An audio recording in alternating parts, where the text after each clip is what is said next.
Safety Doc Podcast with author, radio host, and nationally recognized safety expert, Dr. David Perrodin. Join us each week as we discuss the best and most bizarre practices in safety preparation and crisis response. Follow Dr. Perrodin on Twitter at SafetyPhD. And remember, the truth will keep you safe.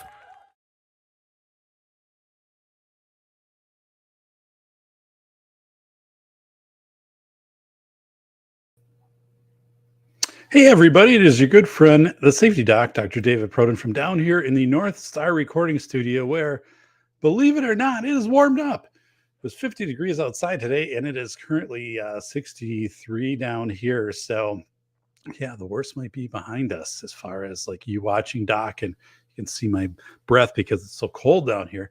Pretty nice. Got a haircut today.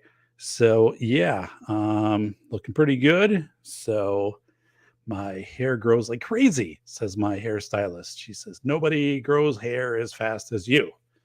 And I'm pretty happy because I'm 50 and I still have hair. So, but let me change gears here. And we have a terrific guest. I'm going to bring it in the studio in just a second. And this is one of my repeat guests. So this is someone I've had on the show in the past and has come back today with a lot of insight. I enjoy these discussions.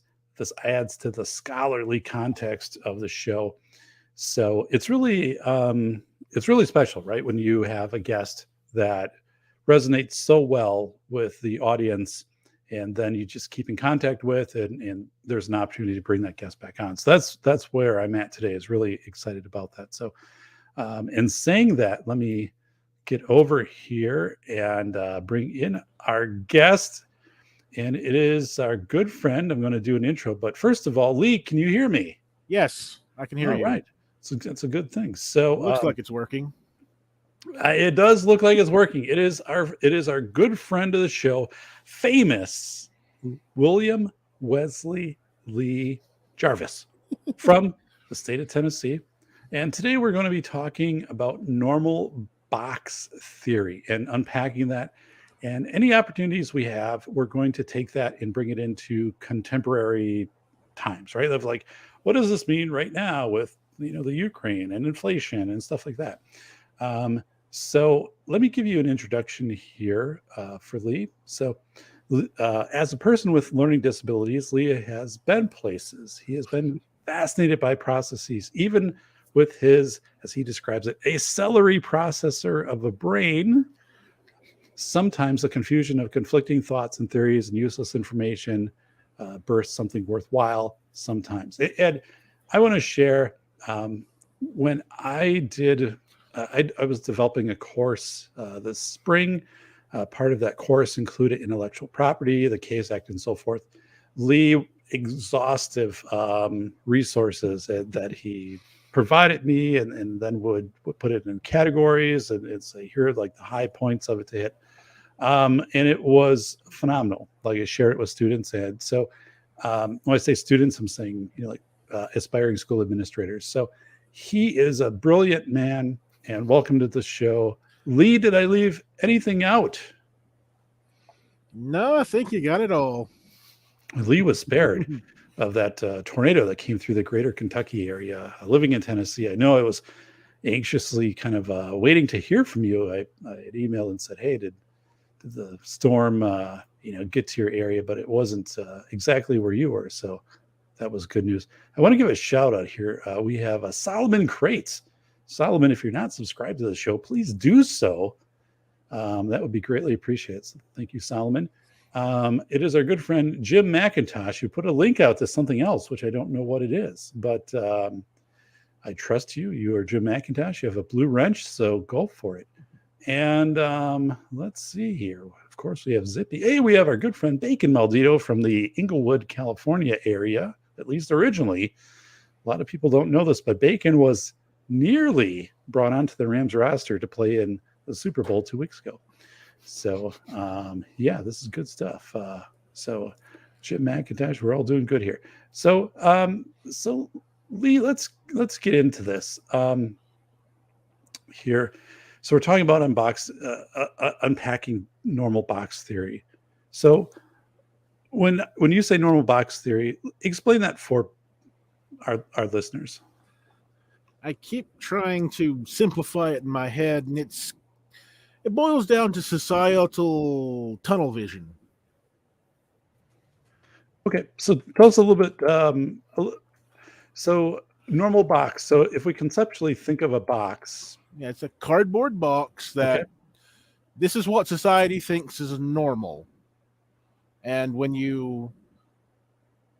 it only has so much space, so when you kind of start putting stuff in it, other things get removed from it, and they start to become abnormal.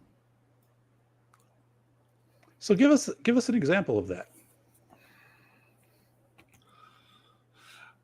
Oh.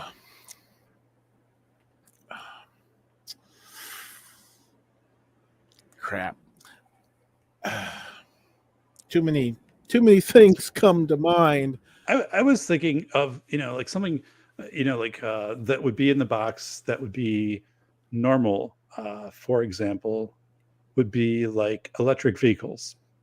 Suddenly like the thought that you're going to buy or like electric vehicles are going to be used, like that work to me. Like I think that's worked its way into this normal box. Like it's not this like weird eccentric thing anymore. It's kind of like, oh, like that's in the normal box. But then if electric vehicles come in the normal box, does that mean internal combustion engines start to work their way to the top of the box where they're going to get like tipped over the edge? Or The way support's going, it seems to be that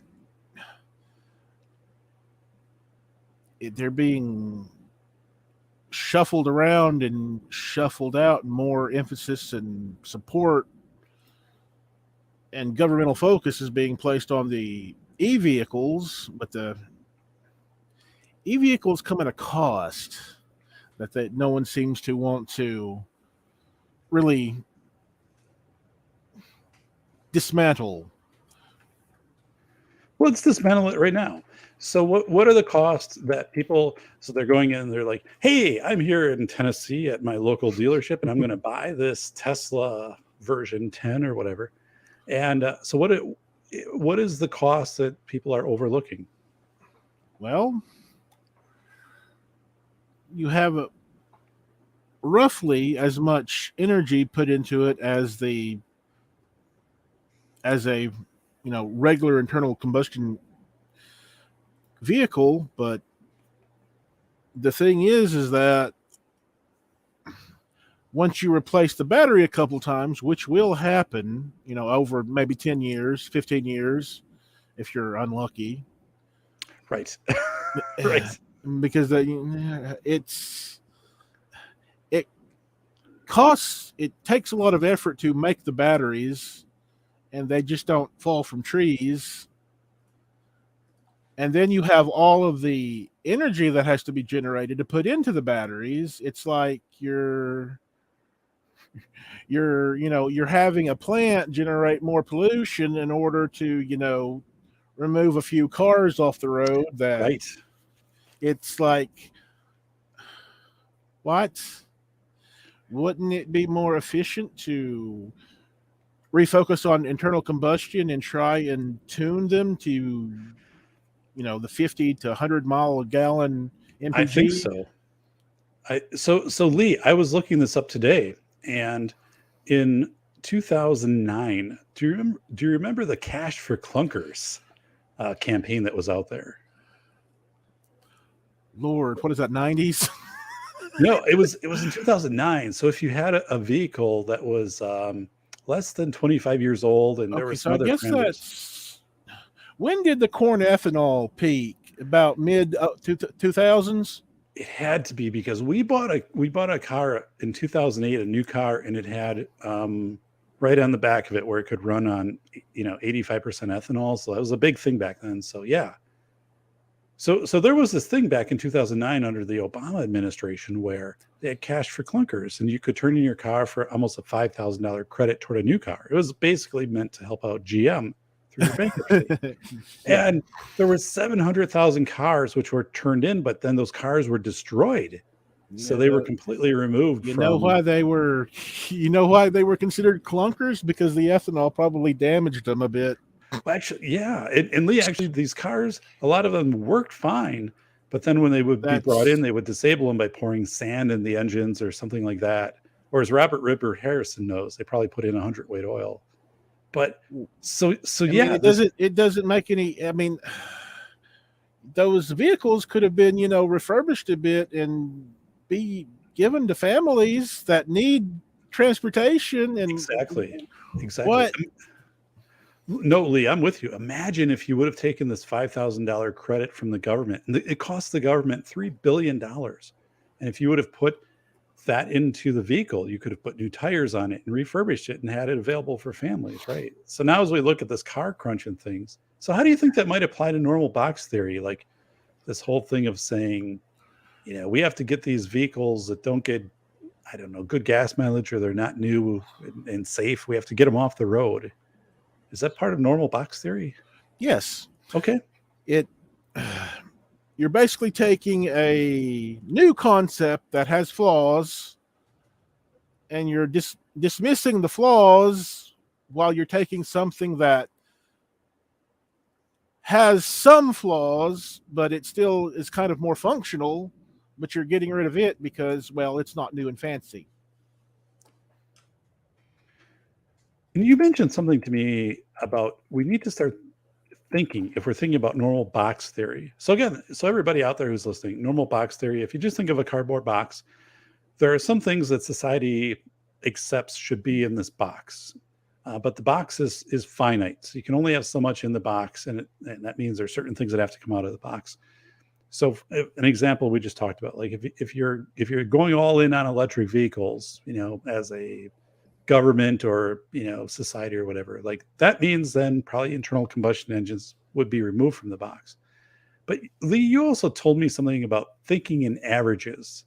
What do you what does that mean for box theory, this whole thinking in averages? If we look at kind of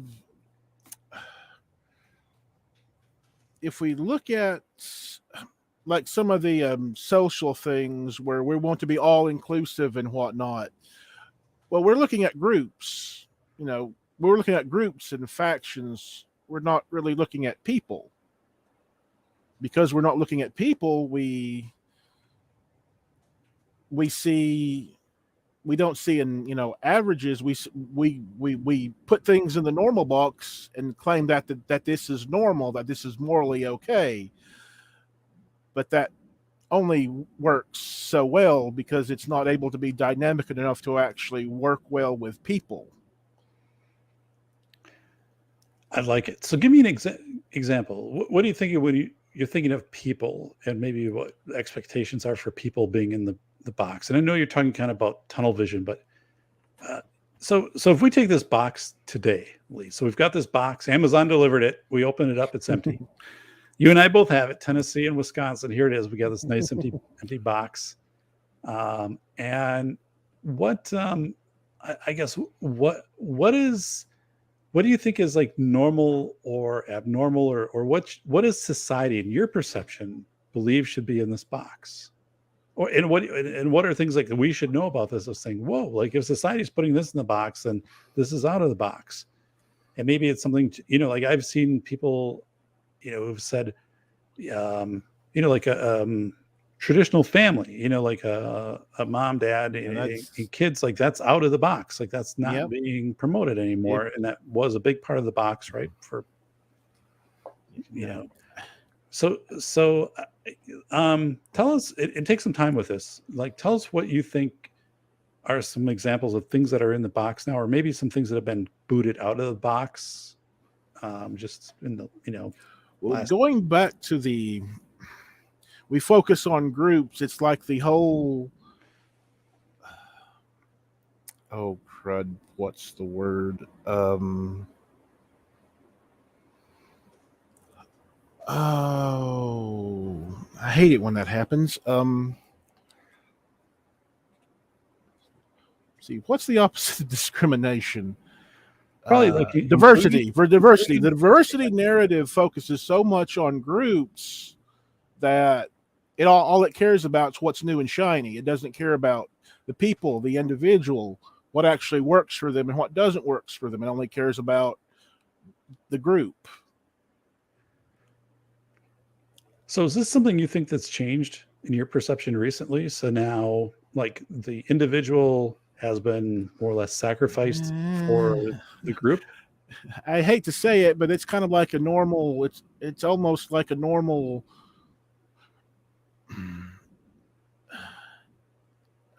survival instinct or just how humans herd. But we've done it before. Religion has always, religion is the group, and it chooses what things are more. That's one of the weird things about morality, is it's a consensus of the group. Right. Yeah, that's a good thing. Morality is consensus of the group. Try and conceptually split morality and ethics. Ethics kind of flows with individual power dynamics, so to make things fair. Whereas morality, well, this is how we want it, and so this is normal, and that's it. So what do you think, Lee, is like maybe in the last even month or year or whatever, let's go back to that box, and then we've got other points to move on to, but let's go back to this box. So people are conceptualizing this cardboard box. Maybe what are some things that you've seen come into the box, and also a few things that have exited this box?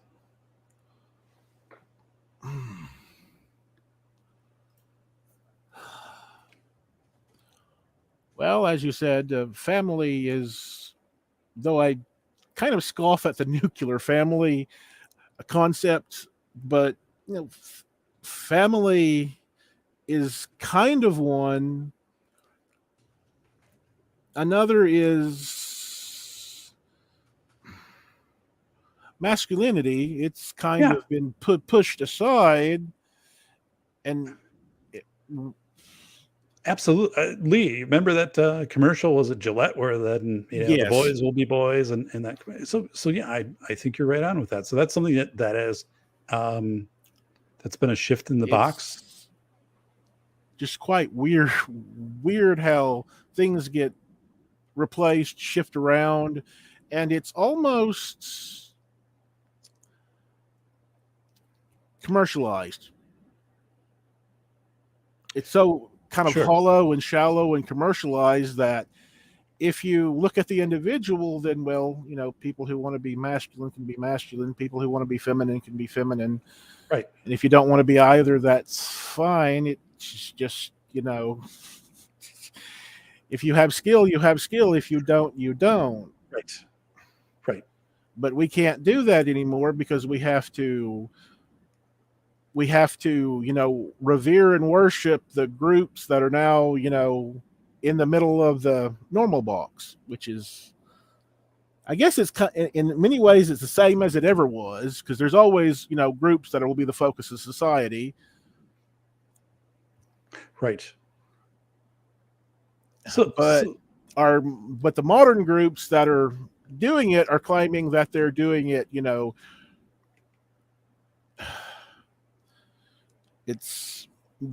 they're doing it in such a way where, well, we don't care if that's how, people used to do. We're going to repeat what they did because, we're better than them, but they're doing the same things.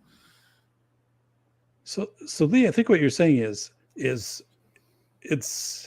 there is some aspect of this is saying, like, what was done previously was wrong or inferior, and now what's being done is correct or an improvement. And that's not necessarily correct, right? I mean, it's probably accurate in the perception, but some things just exit the box because of changing times, right? I mean, like, for example, like farmers would exit the box when cities developed the mechanization and assembly lines, right? Like that was a change in the box of saying we're going to the loss of manufacturing jobs in the 90s. Yeah. So we have a question from Andrew, and I have it up on the screen. Are you able to see it? And if so, let's see. Domino's Pizza. To a degree, it's an interesting thing. Well, even in the past, those that kind of drove the focus of the normal box, kind of commercialized things and, hyped up their own thing. Of course, most of it was around religion, and religion kind of has this lukewarm, even temperament till it's not kind of vibe going for it. Right.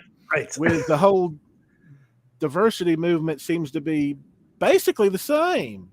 Right. I mean, it's the same strange moral superiority, which you're losing the individual in all this nonsense.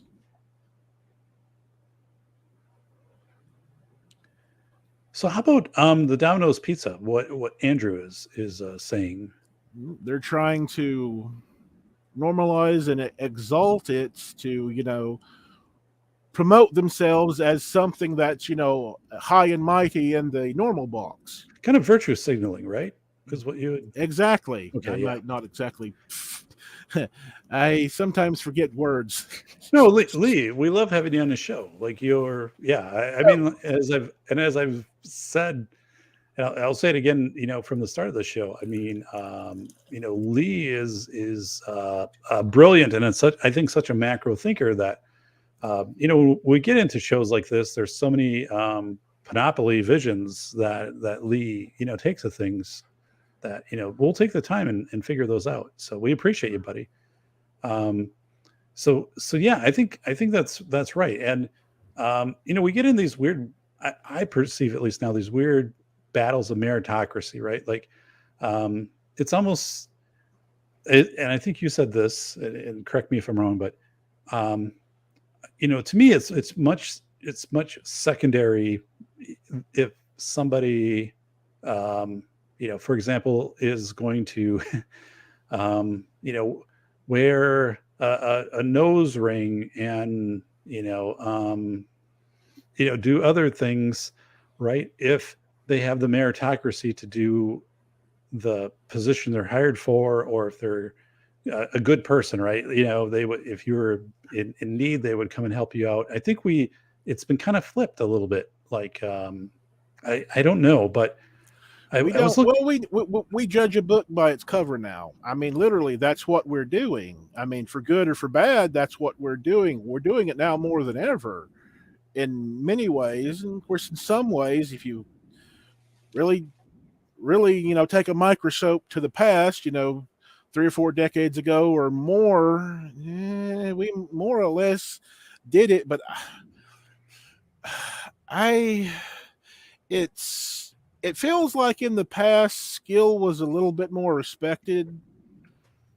Right.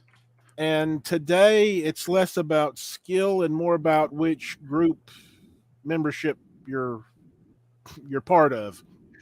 Yeah.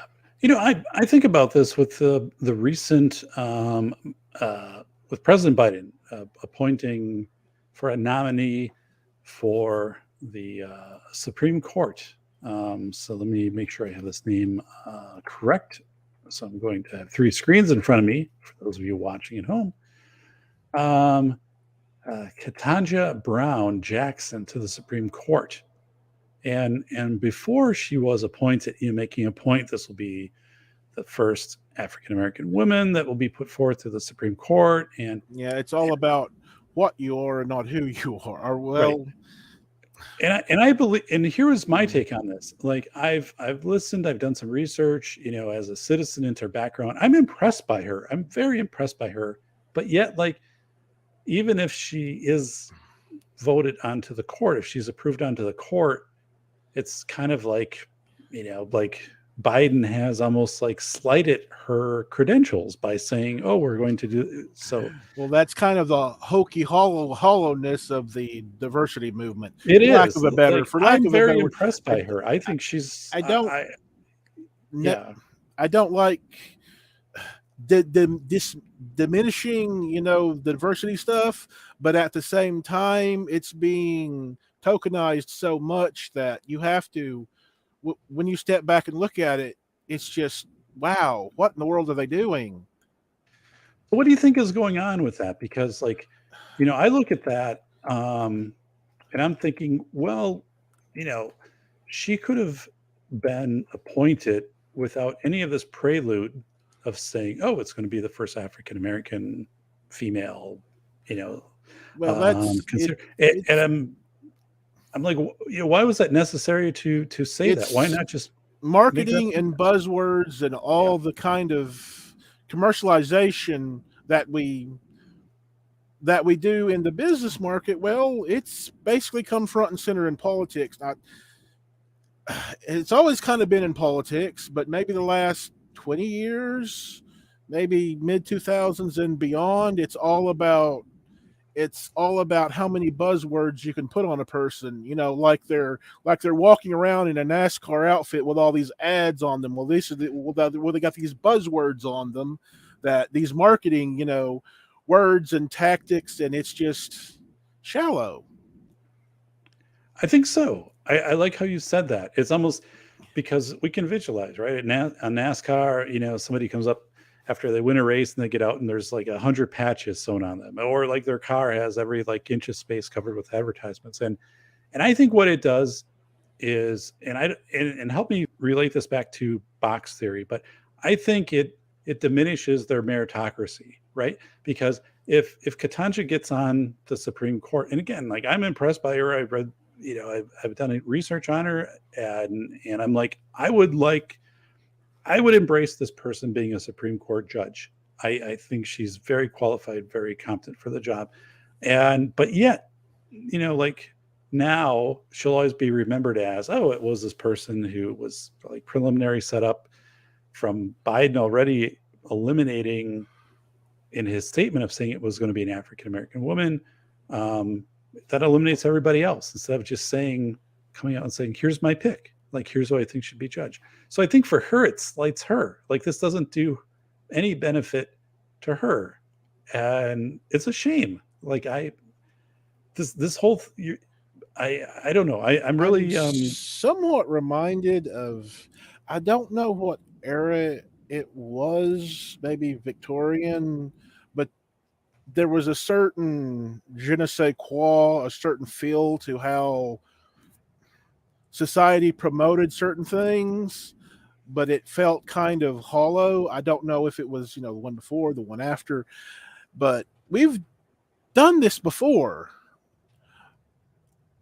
It's just a little bit more weird nowadays because of the 24/7 news cycle and the internet, because you can soak in so much more of the craziness, and you can really kind of see how crazy the madhouse is sometimes.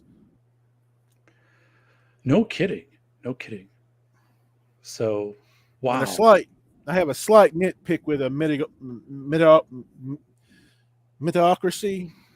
With It's a little bit, meritocracy, okay. yeah, it's a little too skill focused. I don't know why I have this. I think it's 100% skill focused. Nothing else matters. But then again, I've come up with this idea of a mediocreocracy, where skill matters, but it's not everything. I like that, Lee.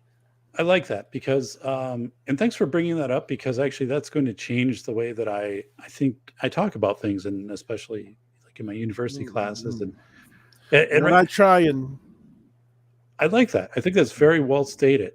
when I came up with that line of thinking when I was deconstructing capitalism. So what did It you call it again? Just so I have the name, I'll put it in the chat. Mediocreocracy. Okay, got it. Mediocre. Yeah, Combine mediocre and the ocracy. yeah. No, I've got it. One I of love it, the and I think it's there because, again, people. I would say it's there because you don't know how people are really going to perform until they get to a certain position, and if you're only taking it based upon um, some merit samples, it can leave out people who would be really good in certain situations. I don't know if I'm saying that, but it's eh, more in how I kind of came about it is that capitalism, if you kind of look at its definition, it was kind of a market driven by and for the common person. Because before capitalism, we had kings and nobles who ran the market. Okay. And then, capitalism was to allow common people, to be able to drive the market. And of course, a few dozen years into that, and we have, the market being controlled by executives who are basically kings and nobles of the market. So we've come back, we've almost come full circle on how we trade with ourselves. Yes. Tell us a little more about that. It's just I suppose I get a bee in my bonnet and I start just rabbit holing. Okay, we've shifted from, let's see, okay, early 20th century or 1900s. We were moving from skill focused craftsmen to manufacturing factory workers, and Right. as we shift, as globalism kicks in, we kind of send off all of our factory workers, and all of our jobs become more entertainment or data management or kind of almost secondary and tertiary jobs, They do. Yes. filling in the holes. And it's like, what? Where is everything going? It's the market is being shifted further and further away from the local average person. So, tell us more about that.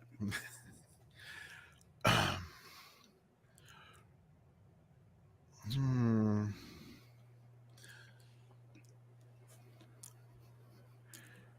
And maybe Lee, I can I put can hear something the out there gears moving in my head. to help you with this It's one. just, yes. So one of the things I found really intriguing is that universities are having to, for the first time, I don't know, first time ever, I guess, but universities are needing to figure out how to counter the narrative, right, of young students who are 18 years old saying, hey, like I can go on OnlyFans and make 100 or $200,000 or $300,000 a year, which is factual. I've talked to CPAs about this. I've talked to university enrollment, recruiters about this. And they said, we have a challenge right now to bring people into the university because they're Well, saying, the education system has kind of messed itself up really bad because, well, the whole paying for education has basically become a huge scam. Rather than focusing on, prorating or projecting what jobs the market needs and then doing everything you can to pay for that education so that the people can get into the system, get their skill training, get their education, and then get out into the market ASAP. We're not doing that. We're recycling people again and again and again and again. We're right, we're we're telling them that all, liberal arts or history and kind of things that really really suit the school systems, but that don't really suit anyone else. But then again, government is paying the school system, so states have a large part of their budget tied up into the system, and they need all the cheap labor they can. So I guess they're something. they Oh, do. it's an absolute rabbit hole. Yeah, I mean, if we sit back and look, like schools teaching 3D printing and how to program 3D printers and code and stuff like that, it seems like that's secondary nowadays. But I'm going to bring in a quote here from All Pro Lemonton in the chat. This was with our most recent Supreme Court nominee, and he's saying, "I agree, she has a strong resume." And President Biden should have just said this is his selection, but he diminished her appointment when he prefaced it with an affirmative action statement. I believe that's true. I think that is right on. So Lee, let me, you were telling me perception of normality is everything, and that people, dislike what they think is different and go out of their way to be a busybody to force their perception of normality of others. Kind of like this normality bias. Help us understand more about that. Like this whole thing of like perception of normality and what you see maybe right now, like the media or the government. It's kind of almost tribal. People will, in order to herd better, it's almost like a societal mental survival mechanism. In order for us to, be safe, we have to push out anything that's different. And that really reinforces the anti-individual nature of things, where people start being a bullying nanny to get people to either to push them out or to bring them into the herd. So how do you see this when you're watching TV or you're getting, I guess, informed? You're seeing advertise. You're going to restaurants or you're going out in public. How do you see this perception of normality as everything? How do you see it where you live, and the things that you encounter, Lee? I don't know if it's a good thing or a bad thing, but I don't get out a lot. But on the news now and then, you'll have people who do the strangest things they think they're helping, and all they're doing is kind of just adding more problems to the system. Like, there were some, I don't know if it was inflated reports or not, but there were people who were, calling in, snitching on other people about not about not wearing masks while they were inside. True. Yes. But less to that, but more to just, smoking or doing other quote unquote off or strange or different things. So more or less, if you're not acting how we think you should act, we're going to report you for being outside of normal. Okay. And this brings up a very interesting point, Lee, because right now states are rapidly lifting their mask mandates. My children, for example, were notified today by their school that as effective tomorrow, they do not need to wear a mask. So that's a big change, in a day, right? So yeah, perception of normality is everything. So 2 days ago for them in school, normality was everybody wearing a mask. Now tomorrow, normality will likely be most students and staff don't wear masks. So it is everything. What is perceived as normality, and I think you mentioned something to me which I thought was very intriguing: the bullying nanny, and everyone to report like people not wearing masks in their home. I saw that. I did a video on that in March of 2020. I had a video of Bellevue, Washington. There were many areas that did this, where if you saw somebody outside and they were in a group of 5, you could take a picture of it, send it to the police department, and they would investigate it, stuff like this. But there are people right now that effective tomorrow, they will feel like they've been, I don't know, betrayed by they've lost their authority to report other people who are wearing masks, or they're going to pressure people to wear masks. Or what do you make of all of this with this perception of normality? Yeah.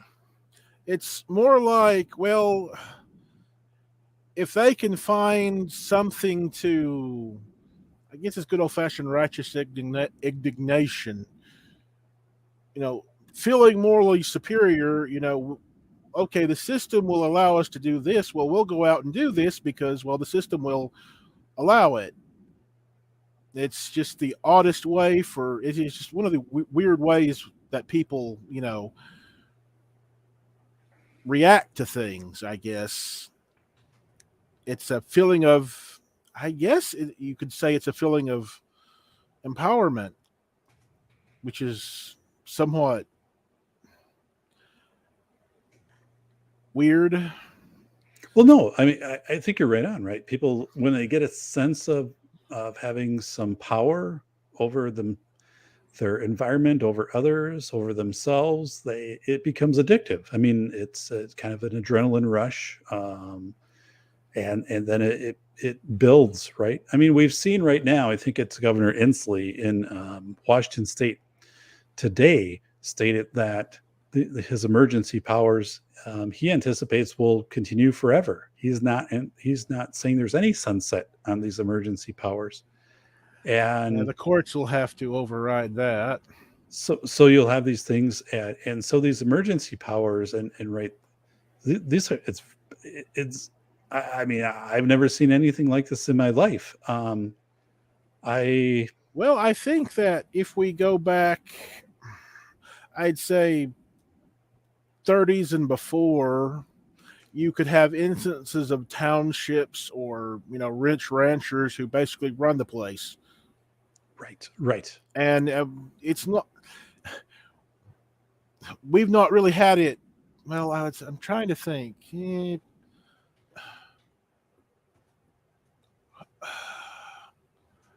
I suppose that the 30s is post-industrialization, but there's really after World War II, there is such a centralization of the market and how all the wealth from Europe we pretty much got for arming them up. So Right. we have all this wealth bouncing around. So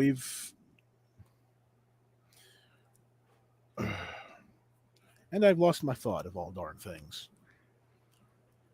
Well, let me bring in one of our chat questions or statements, and have you give us some feedback on that, Lee. So Lee, this is Martin, who is a regular in the chat. Martin is saying the mask was nothing more than a totem or magic religious artifact one wears to ward away evil, gives comfort, and shows allegiance. Actually, I wrote largely that effect in my book, The Philosophy of Information, for the fact that if we were to have a reliability on mask, right, everybody would have to wear an N95 and it'd have to be a certain level versus some people had bandanas and there were 1,000 masks on Etsy.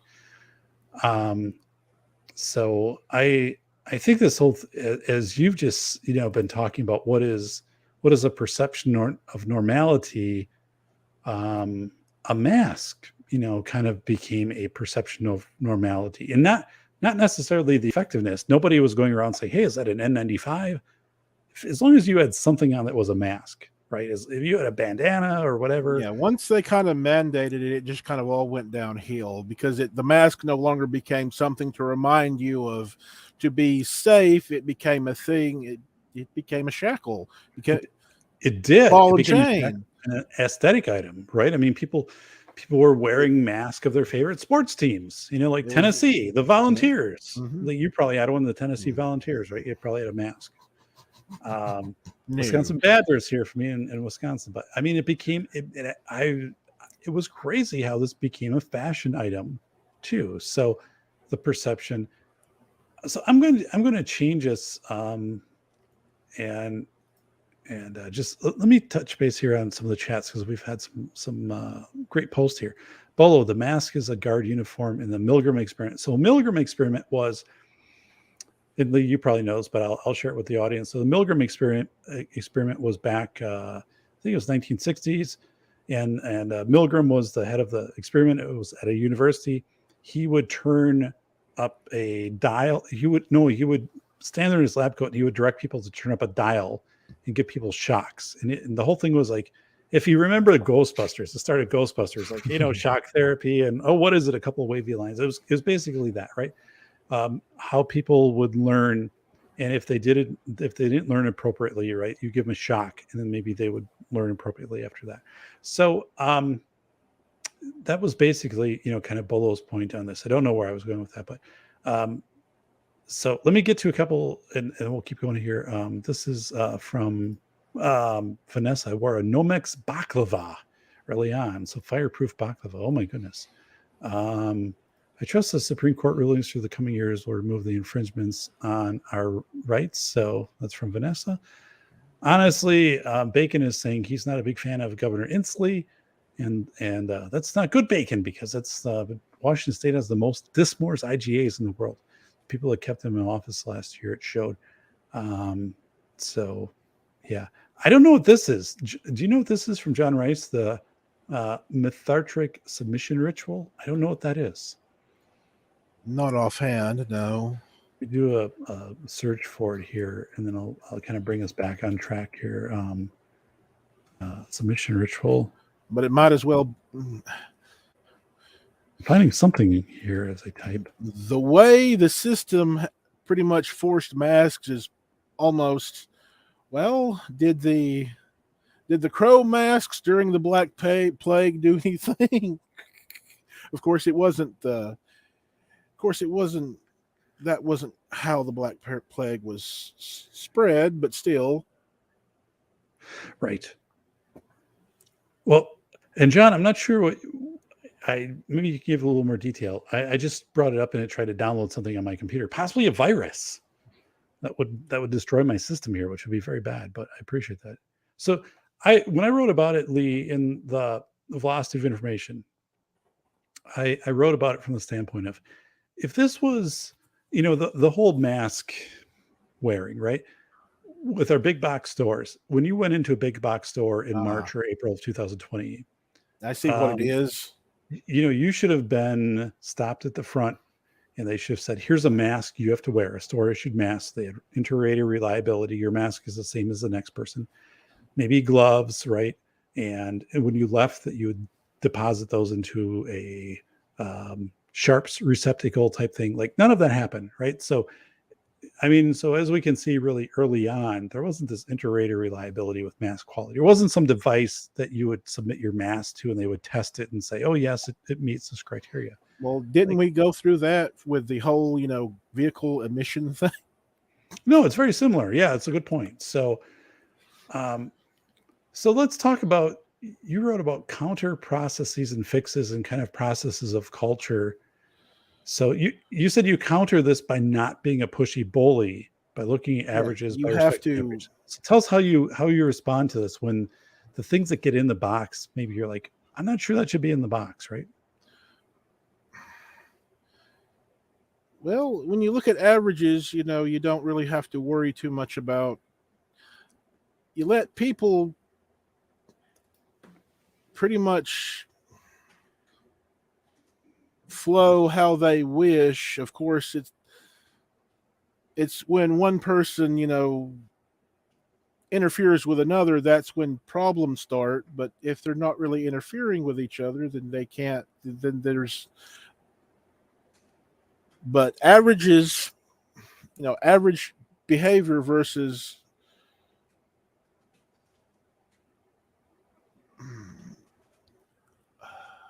Oh Lord, word. Averages versus.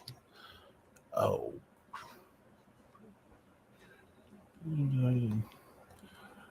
Okay. Normality. Yeah, that. I forgot a couple words. I hate it when I do that, and then I have to work back from my train of thought. Normality is what people force on you. Okay. If trying to boil it down and simplify it, averages is more what everybody winds up doing without much interference between it from anybody else. And we have to stop trying to interfere with individuals until they actively interfere with other individuals. So give us an example of that. I mean, anything off the head that you can think of? With the whole mandate things, that you can't mandate quote unquote normal behavior. You give people the information and they will do what they can to live. And as long as, as long as things are traded and people are able to buy and sell things, and work. But a lot of the mandates, well, people couldn't work, people couldn't go out, people couldn't. Right. So It's the whole essential versus non-essential. Yeah. which is just absolute insanity. I mean, it's like this. No, I'm with you, Lee. It's like, no, the system was so afraid of everything that I think you muted yourself, but I did. the system was so afraid of things. It's like, can't you let people be? Do you have to stand over them and tell them what to do every single minute of every single day? I mean, we're pretty much, the mandate or the sign of the times. We're probably going to stay in some sort of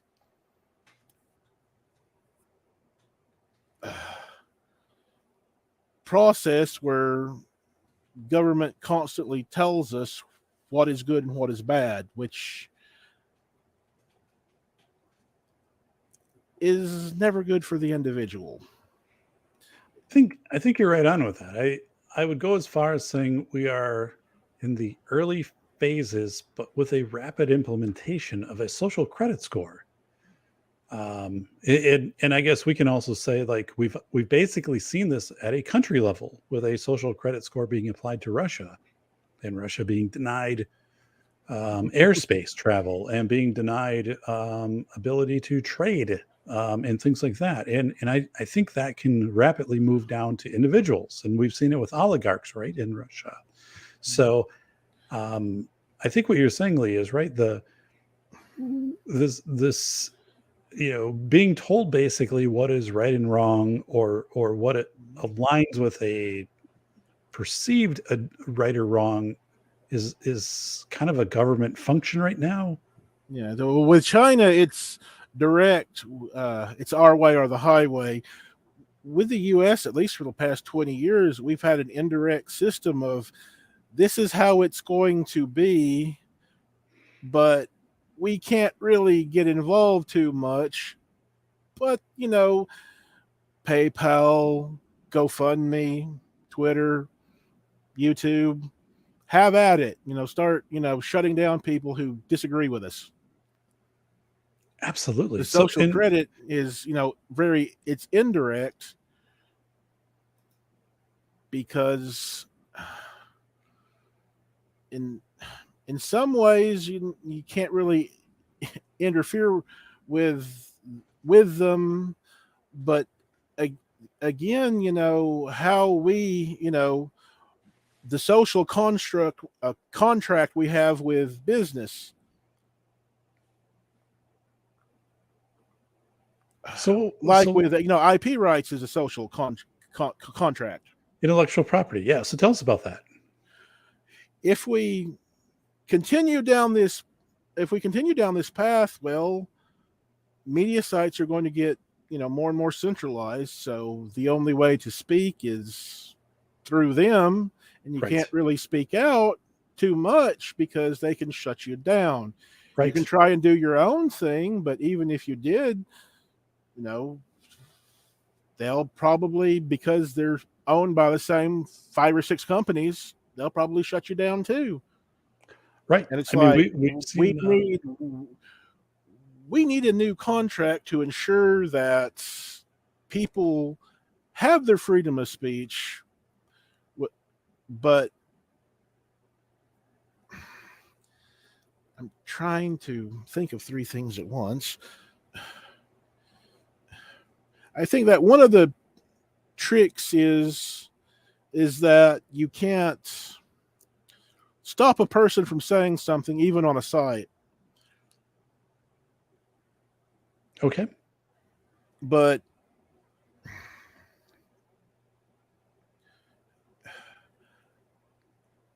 I think legally, the trick should be, can you prove that this actually does harm, to the site, or that it's, breaking the basic, First Amendment? There has to be some leeway, because if we don't have that protection, the system is going to devour us. It will, right, Lee? So, algorithms, even when I was doing shows about COVID at the start of COVID and how it would affect schools, immediately they would be flagged and they would come up underneath with the blue things of saying, here's more information for COVID. And somebody directed me to DuckDuckGo. And I would look, and those podcasts would simply not be visible. They would have been erased from the algorithm, right? So I did a show about a month and a half ago, had a guest on who we talked about the truckers, right? It wasn't about Canada. It was about truckers in the US during the pandemic. And that show, also got flagged, right? It got shut down at 226 views or something like that. So, as you said right now, First Amendment, I think, is precarious at best. I mean, we've seen people, just shut down arbitrarily or shut down temporarily, and then the steam from their initiative evaporates, right? Or it's gone. But how does this work? I guess, Lee, this is in your wheelhouse too. I think another area that we are going to see is intellectual property rights, where someone will just like shut someone down and saying like, you're using somebody else's concept or their idea or their copyright or something. And then maybe you're not, right? But maybe now it shuts you down for 2 weeks or 3 weeks. And then you have to kind of fight almost your way back. Normal on YouTube. It is, right? It's almost normal on YouTube, and all these like background programs that are crawling the internet and stuff like that. I had this happen to a friend of mine, and he had something that was similar to something copyrighted, and he was not only shut down, but he was then litigated against by this company. And so, it was almost, I looked at this and we were talking, and I said, it's almost like you have to do this search of copyrighted material before you present. And it was pretty vague stuff that he had out there. Tell us where you think things are going with the First Amendment, and I'm very concerned about copyright, trademark, the Case Act. I think I've shared that with you in the past, but I think people are going to either have to measure their words or just be willing to say, hey, like, I'm going to be notified.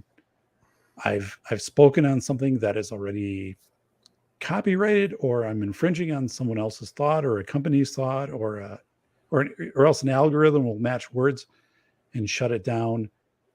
I guess I experienced that personally. Like when I wrote the book, there were certain things in there that had to be removed from the book because there were possible challenges, even though I was completely in the right under my. It's what lawyers can get away with. That's one of the big problems with law is all the loopholes.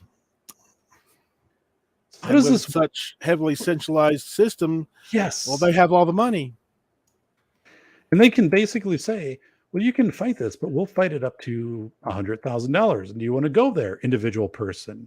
And individual person's like, no, of course not. I don't have the deep pockets, unless they live in Tennessee, where there's gold mines. You just dig into your backyard, Lee, 4 feet down, and you find gold. But okay, so you're kind of talking about this process of law, and you're saying like individual will is being law is interfering with individual will. So let's talk about that, and then we're going to take a break here. We have our intermission on the show. It doesn't mean the show's over, but we'll do our intermission after that, our intermission video. But you said to me that law is interfering with individual will. The way our system works now, the way the legal system works now is that, well, it has to be on the books, else it's a crime. I mean, that's as simply as I can put it. Because, well, that police can, if you're just going down the road with, 10 grand in your car, you're going to go buy something. Well, the cops can, yes, take your money. A civil asset forfeiture. Yes. Oh, well, we can't find a crime or anything, but we think the money's dirty, so we're going to take it. it's just pure madness. And of course, the system needs money in order to do that. So in order to do it more, the system needs more money. So in order to nanny you more, the system needs more money. It's like all these rules and laws are only creating more cost burden. They are. And as you indicated, like the civil forfeiture of your assets, right? Like, if you're driving and they're like, hey, Lee, like, why do you have $250 here in your, glove compartment? And you're like, well, because I'm going to whatever. They're like, well, it seems suspicious. So they're going to confiscate it. And it's hard to get that money back. And the other part is like safety deposit boxes. Oh boy, I've read and I've talked to a lot of people in the area. There was a right. And they're saying one a few. Yeah, very prevalent now of these raids on banks and going into safety deposit boxes. And then you have to come forward and hire usually an attorney and prove or, convince the judge or the fact finder that, yeah, I did have, the right to have this, $40,000 or these gold coins or this painting or whatever it was. I mean, that you have the most interesting jewelry, right? The most interesting civil forfeiture, civil asset forfeiture case of late is, well, the cops have been, going after armored vehicles. That's true. Because they, I believe it was California.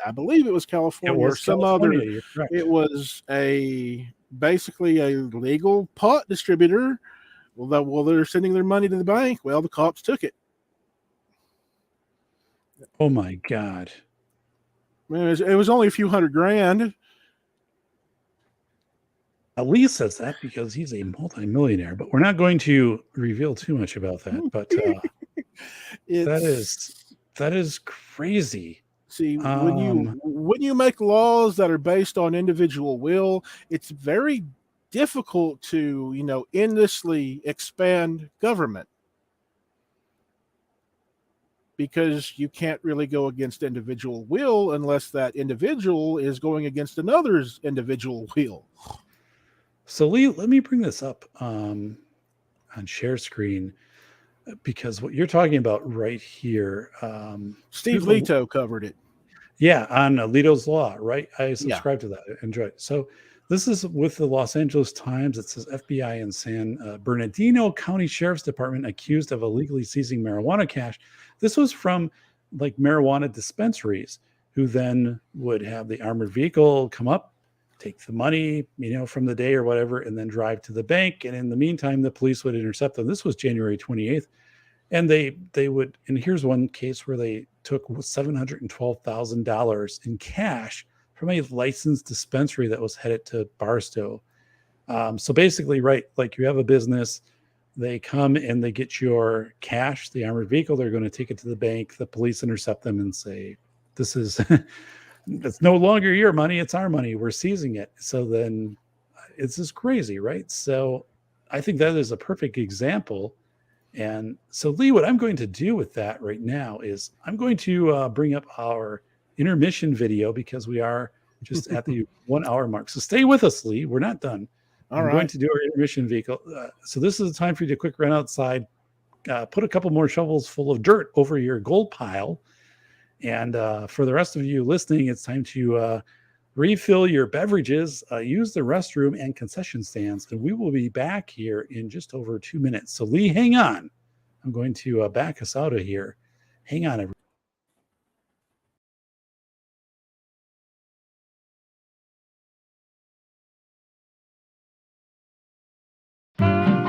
Yum, yum. It's time for a tasty and refreshing snack.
Hey, we are back, everybody, and I want to thank my good friend Cody from Swamp Dog Armory for creating that intermission for us. So hopefully, you've done everything you need to do. You've thrown a couple extra shovelfuls of dirt on your gold pile in the backyard.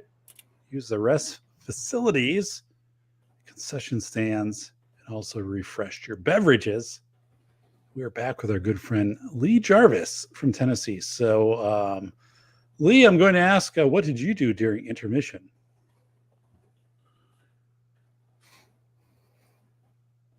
Stand here and wait.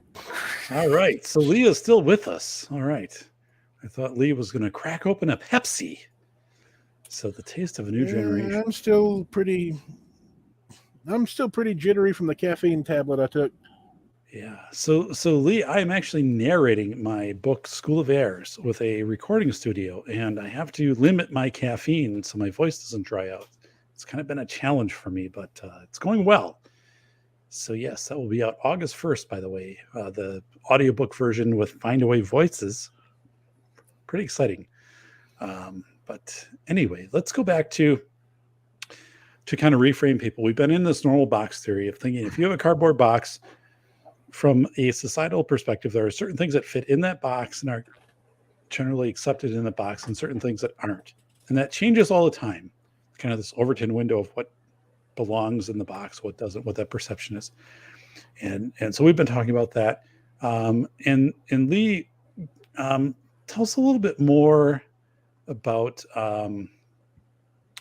where you think things are going with like individual will, not revering individual will, but I guess you wind up respecting and encouraging incompetence in government. You know, I guess what do you think? I mean, you're talking to me about like the lead pipes in Michigan, some of those things, and well, it's almost like, well, we're not going to worry so much what people think or need, we just assume. And it doesn't help that people in general will just keep their heads down and keep on chugging along. I guess that's part of human nature. Well, yeah, it is part of human nature, but it seems we're more apt to do it when we put our faith in ever expanding law systems. I mean, did they ever find out who caused all the trouble with the lead pipes in Flint? I don't really think so. I mean, it's an absolute by going with the morality that we must save a life no matter how many lives we sacrifice, it encourages incompetence and waste in government because after all, it's worth the sacrifice. it is, right? We're quote unquote saving lives. Right. You can frame things out that way. I saw that in school safety when I wrote School of Airs, rethinking school safety in America. You know, we could spend extensive amounts of money on bollards in front of schools and surveillance cameras, right, for safety, thinking there could be some opportunity where this could save lives. And the reality is it was very unlikely those activities would save lives. More likely they would actually create harm. But yes, I get what you're saying. Kind of this, how should I say it? Social proof, type of thing, or customer perceived value, right? If I sell something to you at a store, yes, that's it. Customers perceived value, right? This is going to benefit you, right? Or if you're buying a vehicle and here it's got this automated whatever, this will benefit you, or it will save you money. 17 airbags, right? If you get in a crash, it's going to be better than a car with 14 your car airbags. Just costs $100,000 more, right? So it is this customer perceived value and individual will, and so Lee, I want your thoughts on this because you wrote extensively about this, to me, and you said not only are bad rules made blindly, but they are also loved and cherished by half the childlike population, and I think that's true. I think people, it's kind of like the Milgram experiment, which was referred to earlier. I think Jim McIntosh, of if people people will just go along with what a government proposes. Like more than 50% of the people, if the government says, do this, they'll be like, okay, you have to, walk on the left side of the sidewalk every day. People be like, okay, like half the people do that. So again, I'm going to say, you said people are blind. Let me get this exactly. I'm trying to you said not only are rules made blindly, but they're also loved and cherished by half the childlike population. So tell me more about that, because I think you're on point with that. Well, humans seem to be accustomed to, well, that's just how it is, so we'll just Yes. give up and get on with it and get over it, and just they hyper focus on their own little, day-to-day life, and well, that exacerbates all of our problems. That's, of course, same as it always been. Now we're, of course, hitting the point where we have more rules and laws than ever. And of course, the internet and 24/7 news cycles, it's just everything is coming to a head. But given how we act, it's almost like we will maintain this course until the market breaks. I don't really see us changing, because why would we change? It's working well enough. And that's drives me batty, but it does. As Bacon Maldito wrote to Jim, he said, where's a social contract I never signed? And we talk about a social contract, and a social contract is it kind of goes back to like the 1500s, and Thomas Hobbes' Leviathan. If you haven't read the book, check it out, or check out the Spark Notes or whatever. It's actually got a really cool cover. There's a free audiobook of it on YouTube. So thanks, Lee. So check out the free audiobook, and it's got a really cool image, right? But so many hours.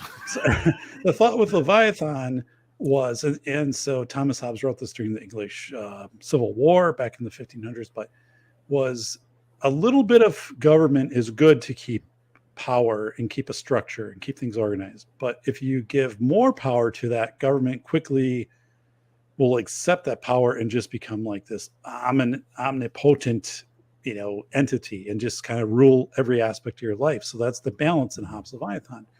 And I think that's what we have going on right now. And we had a big shift in this after 9/11. People, you had to give up when the Patriot Act was signed. The government can, go through your emails, can tap your phone. You have to take your shoes off at the airport. And now my perception is that we are going to go through something else. I don't know what it is, but I think social credit score, digital currency, whatever, and it'll be framed as saying, well, if we have a digital currency, it's going to be much easier for us as a government to freeze assets of like Russia if they're acting poorly, right? Or individual actors, like if we have I am not 100% sure of that, because one of the interesting things about a digital currency is cash cards. You have various, you have cards that have, different accounts, and they all have, money on them. It's like gift cards, except you'll have cards that have, hundreds, thousands on them, and you can, if you're, if any quote unquote, if your, primary accounts are done, well, all these, gift card like cash cards you have, well, they're not really going to be able to do much unless they can link it directly to you. Right.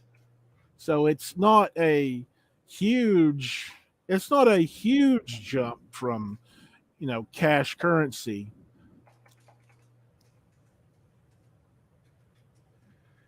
So Lee, you were talking about $100,000 on a gift card. So I want you to know that I am very open to gift cards for my birthday and for Christmas. Unfortunately, neither of those are nearby, but It's I just am one of also the willing weird. to accept a St. Patrick's Day gift card. So I will It provide is- that information to you in the private chat later. And But anybody else out here, if you are considering a generous offer to the doc of a $100,000 gift card, I will not decline. well, you have to remember that's probably like in rubles or something. That's So what you know 100,000 might buy you, a nice steak dinner, depending on how screwed up the right, I will world still gets. take it. I'm very hungry, just so you know. Very hungry right now. But So I want no, to put this out there. So Martin, and give me your thoughts on this, Lee. So Martin wrote, Donald Trump was banned from Facebook for 2 years. His last post was January 6th, telling people to calm down. Vladimir Putin was still on Facebook page. His last post was 2 days ago. So this is, I think this gets into your whole points here of normal box theory and kind of what society deems acceptable. Like I'm baffled by this because I would have never imagined that a president or a sitting president or political figure on a social media platform, right, not an official government platform, would be banned.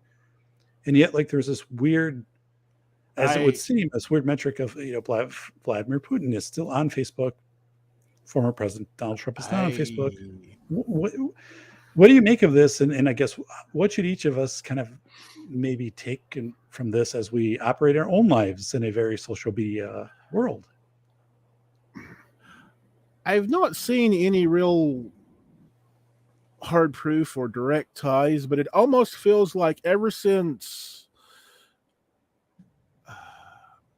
the fairness doctrine was gotten rid of, that media has just been on an absolute propaganda frenzy. And anything that they can do to either promote their own craziness or other craziness, well, it goes with the mentality that the reason we had the fairness doctrine was because in the 30s and 40s, we were battling communist and Nazi propaganda. So, what is the fairness doctrine? It's a rule set that ensures impartiality in news. Okay. And I think mid 2000s or so, or later 2000s, somewhere in that, or maybe post 2010, but the conservative talk shows didn't like it because, well, they wanted to keep on their single monotone talking points. And, well, the news systems, well, they've always kind of, why do we have to show both sides of a thing when we can just ramp up one side of an issue? And I think that the fairness doctrine is kind of a social contract like law where we need some level of balanced communication, a balanced mass communication.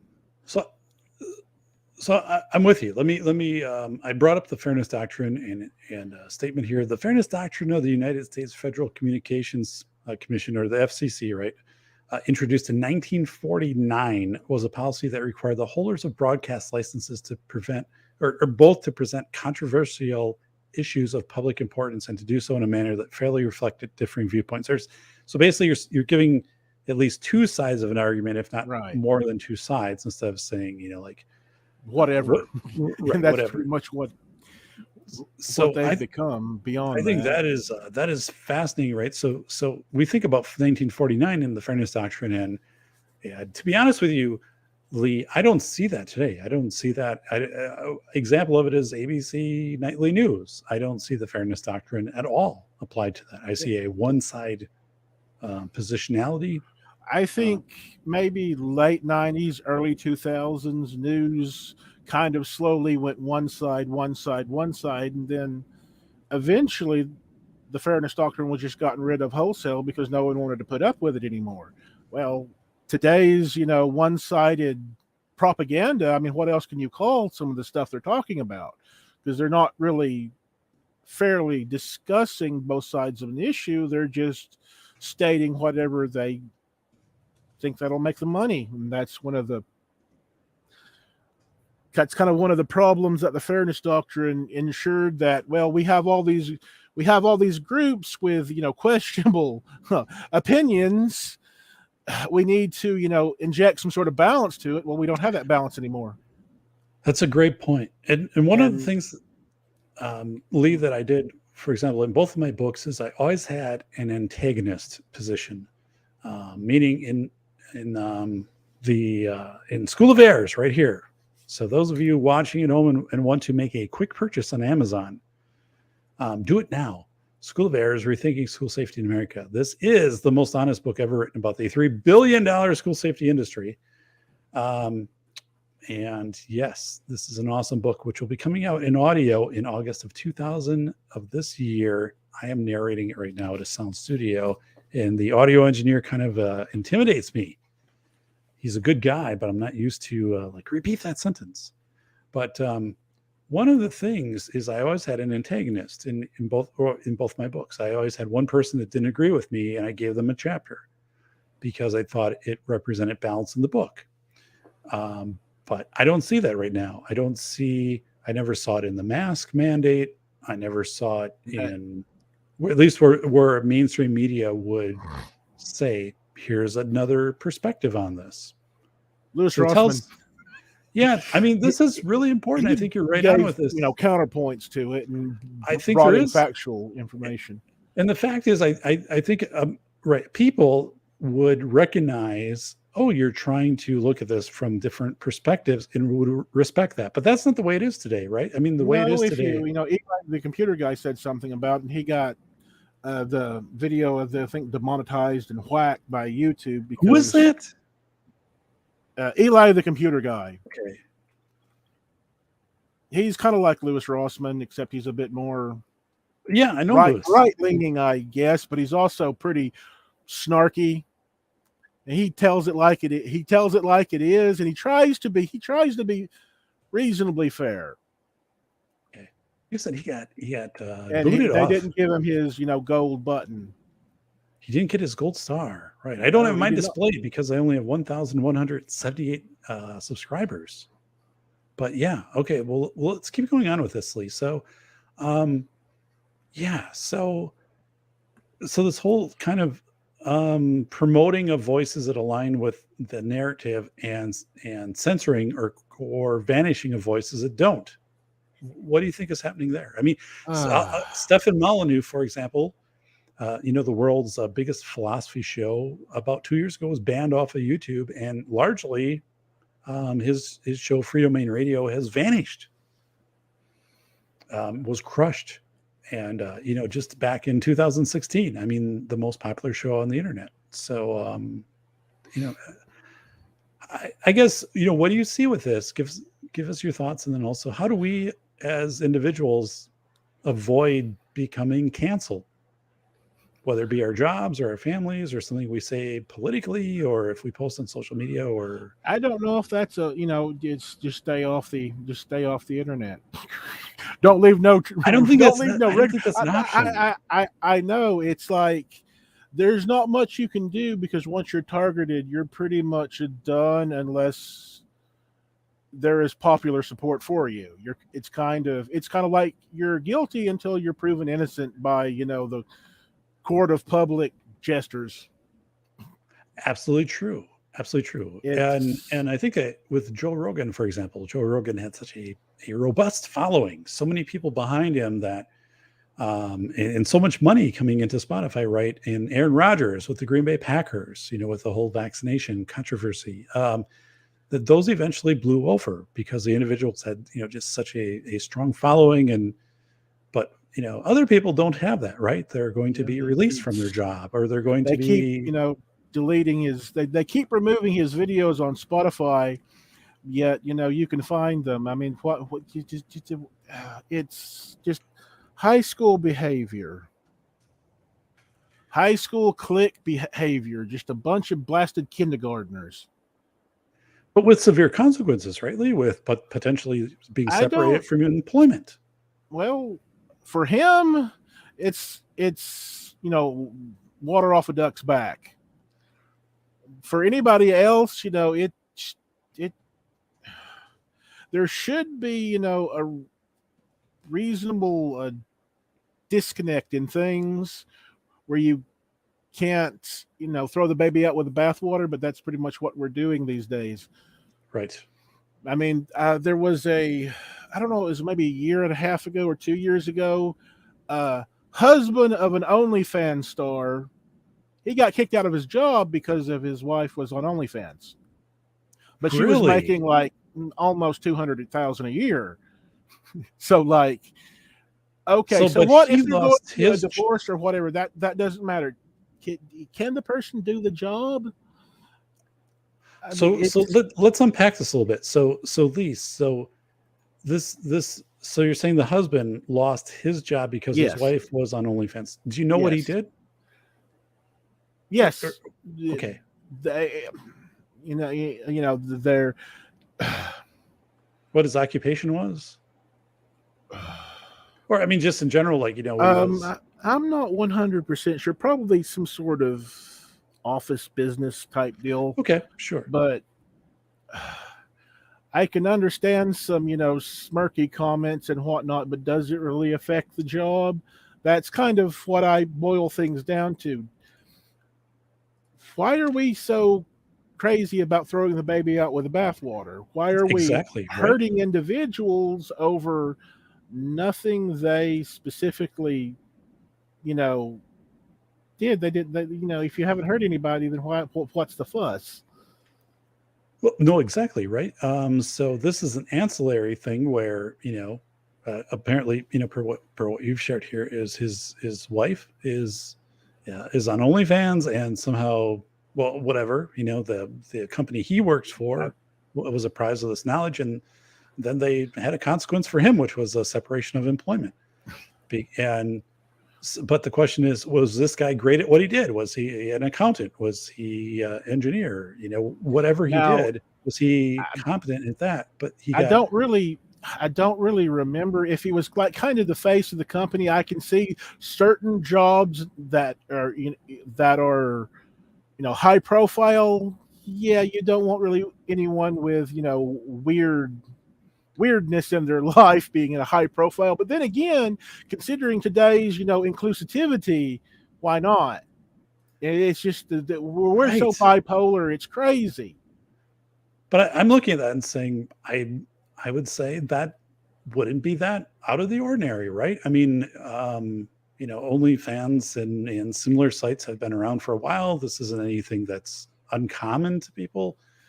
The meritocracy, the ability to do the job for him, this kind of cancellation by association. Granted, right, in this whole morality construct, right? It's It pushes against that, but I'm somewhat reminded that politicians have basically become the kings and nobles of the past times, and we've almost all returned to a kind of damned by association. You can't say anything bad about the kings and nobles, else you and your family go to the guillotine.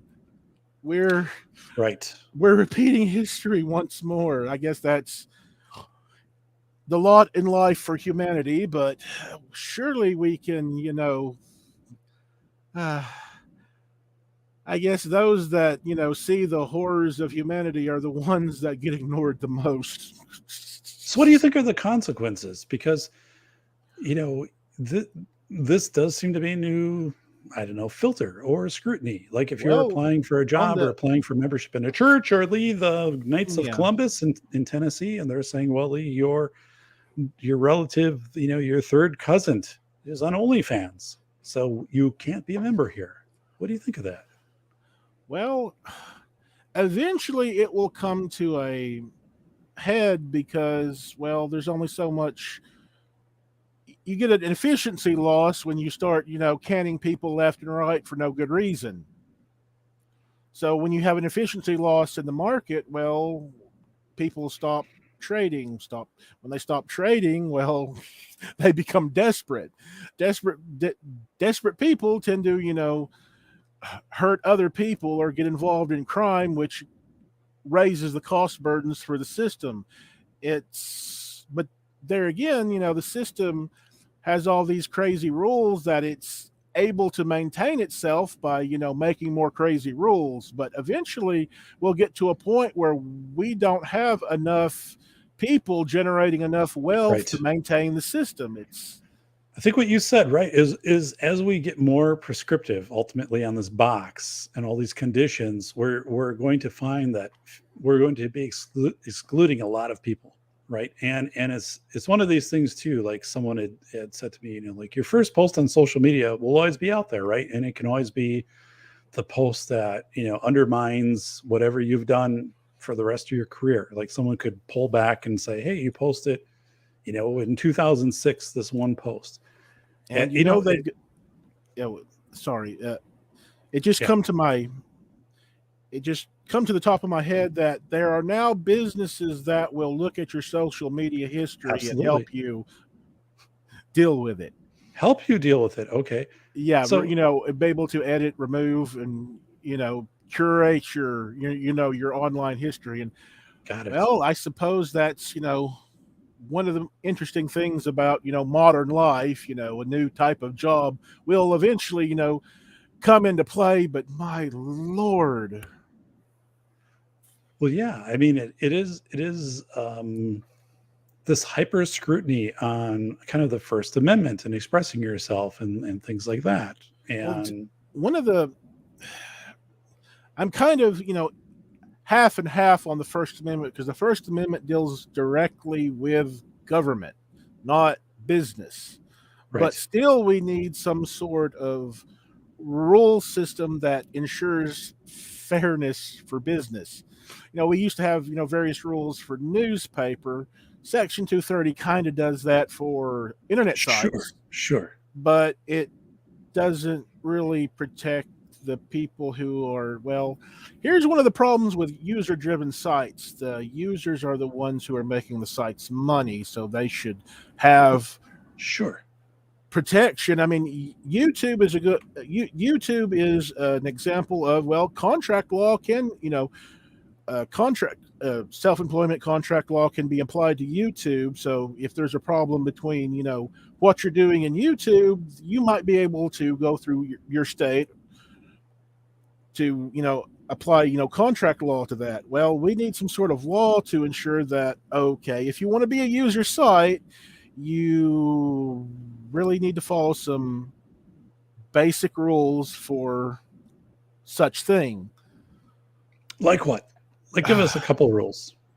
Well, if we're going with the First Amendment aspect, okay,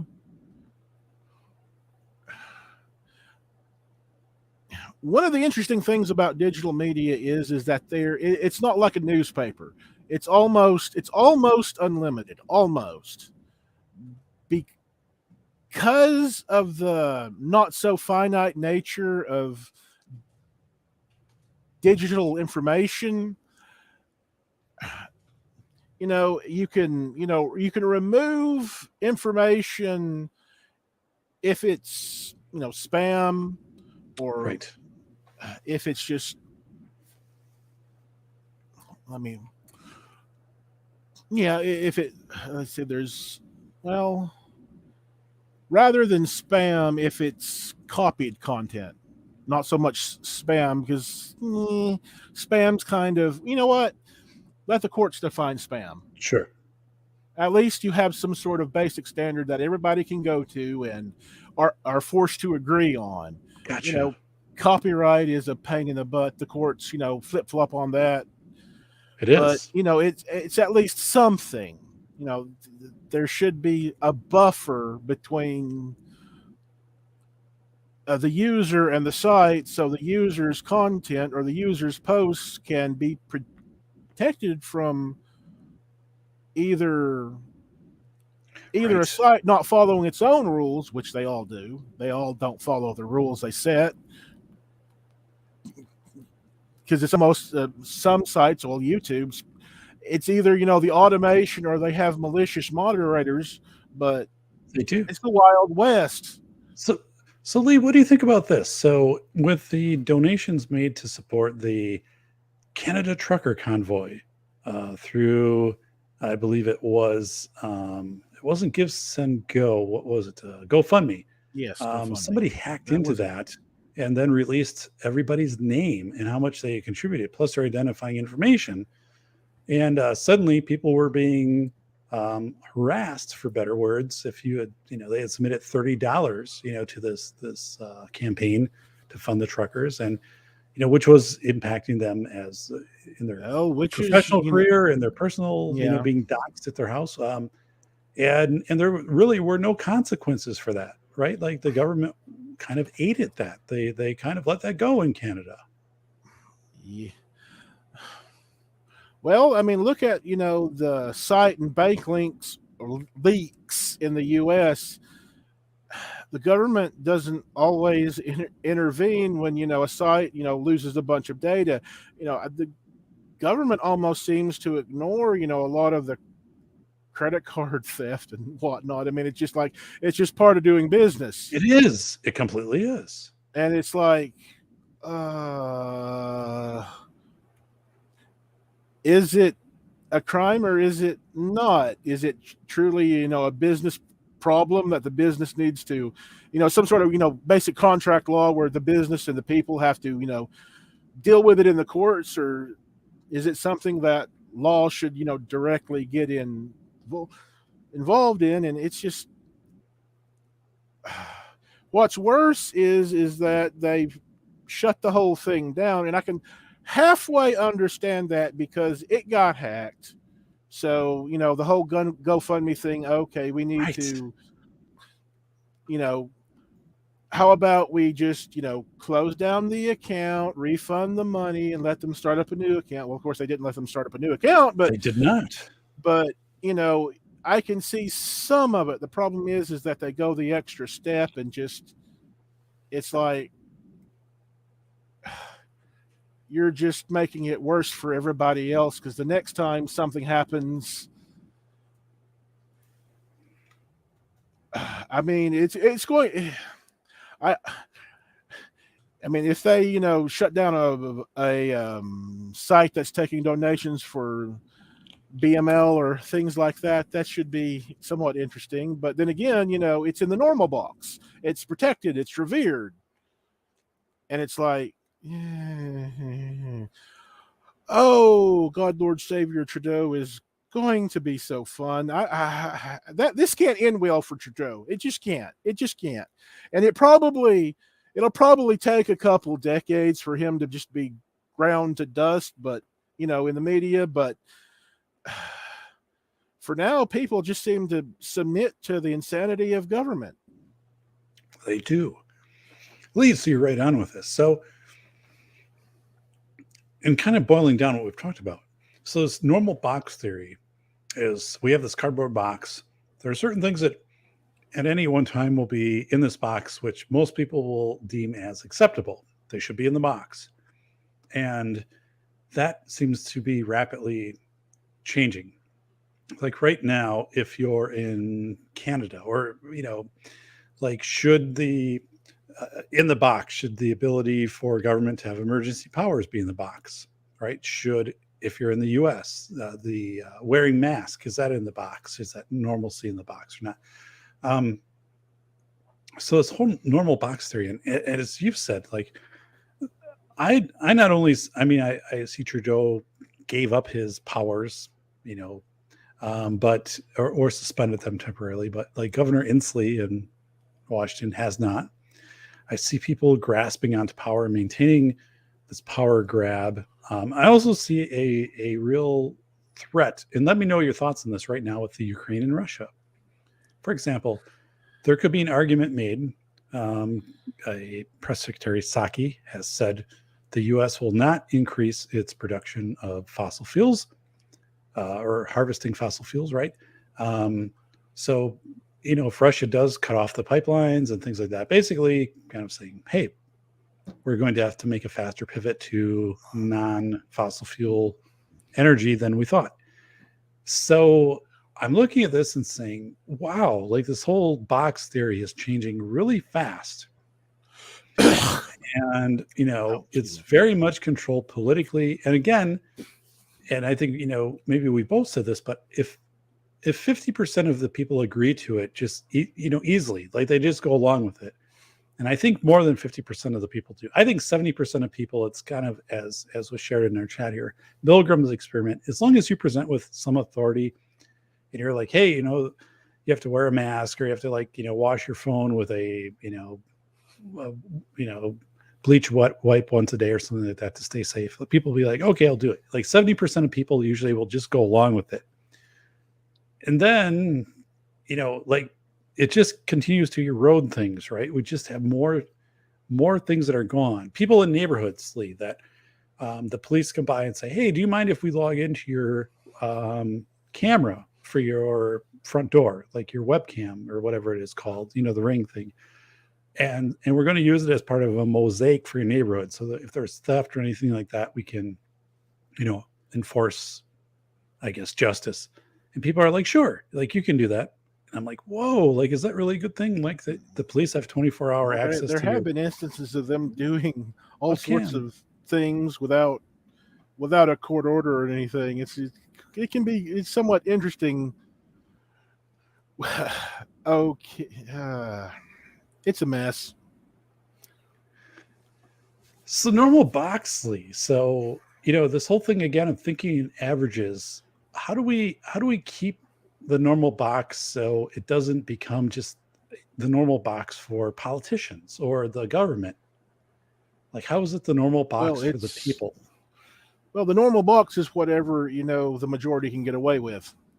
If the majority, wants to keep their head down, well, the minority, especially the minority in power, well, they're going to do just about anything they want, and we've kind of seen that with the mandates. I'm with you on that. So they do what they want, but how would you? I mean, personally, how do you play this to put yourself in the best position, or how would you recommend people observe and what's around them and perceive the changes to the box, so they don't suddenly find out that like they're way outside of the box? Or, well, you want to get rid of the box altogether. Because you don't want to get stuck. You don't want to get stuck in that mentality of, because everybody else assumes this is okay. Well, this is okay because everybody else assumes it's okay. Right. So it kind of brings us back to meritocracy in a way, doesn't it? Of saying, well, you kind of go with individual will, but that can be something that's hard to grasp. Did you say mediocrity, right? I mean, like, but mediocracy, right? If you're able to do the job and you have a dedication to it, it's winner takes most, not winner takes all. We're currently in a winner takes all system, which is just it's a behemoth that's devouring itself. Right, which is Hobbes' Leviathan, which was written back in the 1500s by Thomas Hobbes. I wrote about it in School of Errors, but saying again, some government is essential, in Hobbes' opinion, of keeping things so you can have warring states, like people in this continue. Yeah, that's one of the interesting things about humans. If everybody can agree to some basic standards, right, then they kind of, they're able to sustain enough stability to keep the wolves outside at bay. Exactly. And somewhat control the ones inside. That's without that stability, all the small communities will just kind of prey on each other, and the wolves outside will just devour everything. That's 100% recap of Hobbes' Leviathan. And then the part of that Hobbes warned about is saying, right, but if people in power they start to assume more power and kind of get this adrenaline rush, or this high off of being powerful, they don't want to relinquish that. And they want to extort that. They want to impose that onto the people, and it's hard to kind of rebel against that. And if you do rebel against it, it's usually in a pretty violent way. But now that I think, one of the ways to fight the insanity of normality is to, well, think to the middle, hesitate in giving too much power to the process unless it's actually, going against an individual's, will. When we, our legal system is basically based on, the group allowing people to prey on each other, and then they set limits and rules on how much is too much, which is kind of why we're in the mess we're in, really, because we create rules to create more rules because we allow people to prey on each other. We do. It seems very much like we are allowing people to do that. So, I mean, one of the ways to the I mean, if you want to try and, just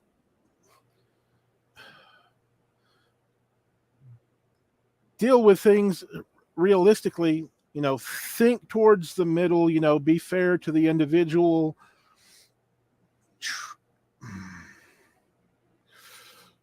So many hamster wheels going in my mind. But, you have to hesitate about allowing the system to overwhelm a process. right. We can, we can agree on, taxation to a degree. We need some level of it in order to have stability. Okay, so we want a state or a city to do, X, Y, Z. Well, what's the process? I know this is getting more into esoteric processes, but you know what? Focus on trade. If there's no trade, there's no work. If there's no work, there's chaos. Right. So you can't really, interfere too much. You have to let people, try to average out how they trade with each other and just, take it from there. But So right. But we focused so much on these monolithic too big to fail processes that just Yes. constantly devour us. And that seems that those fill a big part of the box, and they kind of push other things out, these too big to fail processes, right? Banks We and could, things like that, right?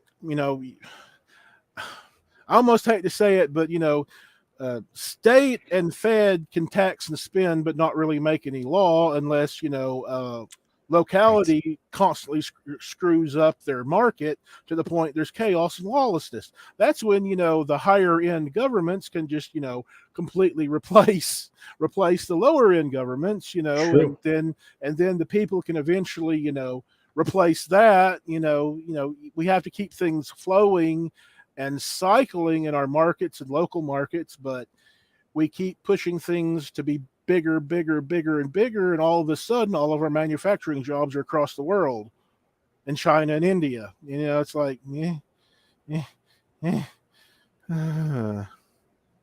I hear what you're saying, Lee, and let me get to the chat. We had a few posts here from New York Outcast. He's saying, plus you can use fake names, and that can be a plus. And I do perceive like we are in kind of an alias world right now where people operate from, more than ever. Yes, that's social true. alias platforms and public alias platforms. And, as a writer, I use my authentic name, but of course, like, a lot of writers don't, but I think that's very true. Like we are in this society and burner phones and trying to not dig deep on a social profile. I think it would let's see, someone mentioned that there's no real reason to give out your information anymore, to volunteer information. Outcast, yes, but here's one of the things. I kind of believe in contract law, but contract can't be too complicated, else it just becomes else it becomes a burden to everybody. But why have we allowed contracts to be signed digitally? I mean, right. That's just asking for identity theft. No, I'm with you. I did a lot of contract work in the last couple of years, and people would send me a digital 1099 agreement or a W-2 or whatever it was. And I would say, I'll print this off, I will sign it, and I will postal mail it to you. I'm not going to digitally send this back to you. There's just too much of a risk for me to do that. I think. Certified mail, and I think that if we went back to signed handwritten contracts, sign it yourself with a notary public. Well, hey, that's jobs for the notary publics. Right, and it confers that I think there's been some thought put into it when you do that. It would, and how many of these cite TOSs and EULAs and what another junk that they throw on you? Well, if you don't sign it, then there's no contract. Right. So Lee, we have a question in the chat from Heath. Heath is saying, what about oil we just took SWIFT away from? SWIFT is a banking process for the United States and for other countries to have bank exchanges. But he's saying, hey, we just took that away from Russia. That's how we pay them for our oil. So what is your perception on this and kind of this, the whole what's in the oil box? thing is kind of irksome because I try to boil it down and I might have rabbit holed it to infinity and beyond, but it seems like, okay, Trump took us away from Middle Eastern oil so that we could get Middle Eastern oil through Canada pipeline. And now Biden, doesn't want Middle Eastern oil, but he'll get it through Russia. Why can't we just get our own oil? I mean, really, it's not going to matter if we... the pollution aspect does not matter a hill of beans, considering that we're, hiring our own people, more work, more trade, internal, in country, that can't be a bad thing. It's right. It's like we're just offshoring so much wealth and resources for no good. And the whole Russia-Ukraine thing, I'm getting so many flashbacks of the U.S. interfering in the Middle East. It's almost like if, the U.S. is trying to fight Texas to bring them back into the Union. It's just a bunch of weirdness. I will say this seems very strange right now, what is going on. And yeah, I don't know where it will go. So Lee, I was posting yesterday. I had some screenshots from readiness.gov, and it was about they had updated on 2/25/2022 what you should do if you were in an area that experienced a nuclear detonation in the United States. And the image, Lee, was a very bright orange nuclear detonation, which would be close proximity. So obviously, if you saw that image, you probably don't have to worry about your plan. But they had in their plan, and I did post this yesterday, and I took several screenshots, and I also took a video of the website in case they change it. The plans included make sure that you socially distance from other people in a bomb shelter, that you have a mask, that you bring Lysol or wipes. I have a question. That was actually on readiness.gov yesterday. I have a question. Yes. I have my hand up. I have a question. How many bomb shelters or shelters, quote unquote, do we have outside the Tornado Alley? Well, Lee, it is good that you asked that question. Well, first of all, when I grew up in the small town I grew up in, we had a bomb shelter in our house that was built in the 1960s, and it actually had a foot of concrete, reinforced concrete bomb shelter that you would enter from the basement. So that was kind of a crazy thing there as a kid to have that. But let me actually go back, and I want to bring out. This is from readiness.gov. This was on their website yesterday. And Lee, get this. If you were driving, here was what you were supposed to do. If you're driving and suddenly the tone comes over the radio or your phone, or you hear the siren and there's incoming nuclear missiles to the greater Tennessee area, this is what you should do per readiness.gov. It says, search for open shelters by texting shelter and your zip code. So you have to know where you are at zip code wise as you're driving. And you text that to 43362. And then Standard rates apply. So, Lee, you might be charged for this, and they'll tell you where a shelter is, and you have approximately 3 to 5 minutes to locate your shelter. And they also said not all shelters will be accommodating based upon COVID-19 restrictions. So, I'm looking at this and I'm saying, this is insane. First of all, I mean, that you would have that, texting charges would apply if you have 5 minutes to make a decision based that could save your life. And it's like, I don't know, I might be charged $200 to text to this thing. Shelter, you text shelter to a zip code. How are you going to know what zip code you're in? If you're driving, right? If you're outside of your area and you're driving, how are you going to know exactly what zip code you're in? So this was updated, Lee, the 25th of February. So this was very recent. And to me, it's very, I wouldn't say it's alarming because I don't think we're at a high risk for a nuclear attack. But I would say it's at high risk for changing what goes in the box, social box theory, meaning that these type of messages are saying, hey, we got to get off of oil independence, or we have to become independent of Russian oil, meaning we have to have a green initiative. Social credit score, right? We have to go to a digital currency so we can freeze out the bad guys. I see this more along pushing that agenda. And to me, I looked at this and I said, the imaging is wrong because I study this, the Committee for National Morale during World War II had many artists, had Frank Capra. How do you message this type of stuff? None of this talked about how do you explain this to children? How do you keep calm maybe during this event? But it was more so focused on social distancing. I have screenshots. So I'm looking at this thing. This is pushing us real quickly to an agenda, which you and I maybe aren't apprised of. But I would say the agenda is we're going to be terminating fossil fuels to a large extent for at least transportation. And we are going to be forced to accept a digital currency and a social credit score. I would say those are the messages I extracted from what I've been seeing on government websites. So I guess, what do you think about that? And what does it mean for the box? Well, a push for more electronic vehicles is really going to ramp up costs. I don't think we'll actually see much profit from it because of how, offshoring heavy our system of trade is. So I don't really see it helping, people much. Sure, it might help, a few, large businesses that are part of big business, but it's not really going to help people much because, the cost of the cars and vehicles. And then you have the whole, government's going to need to drop a lot of money into, charging stations.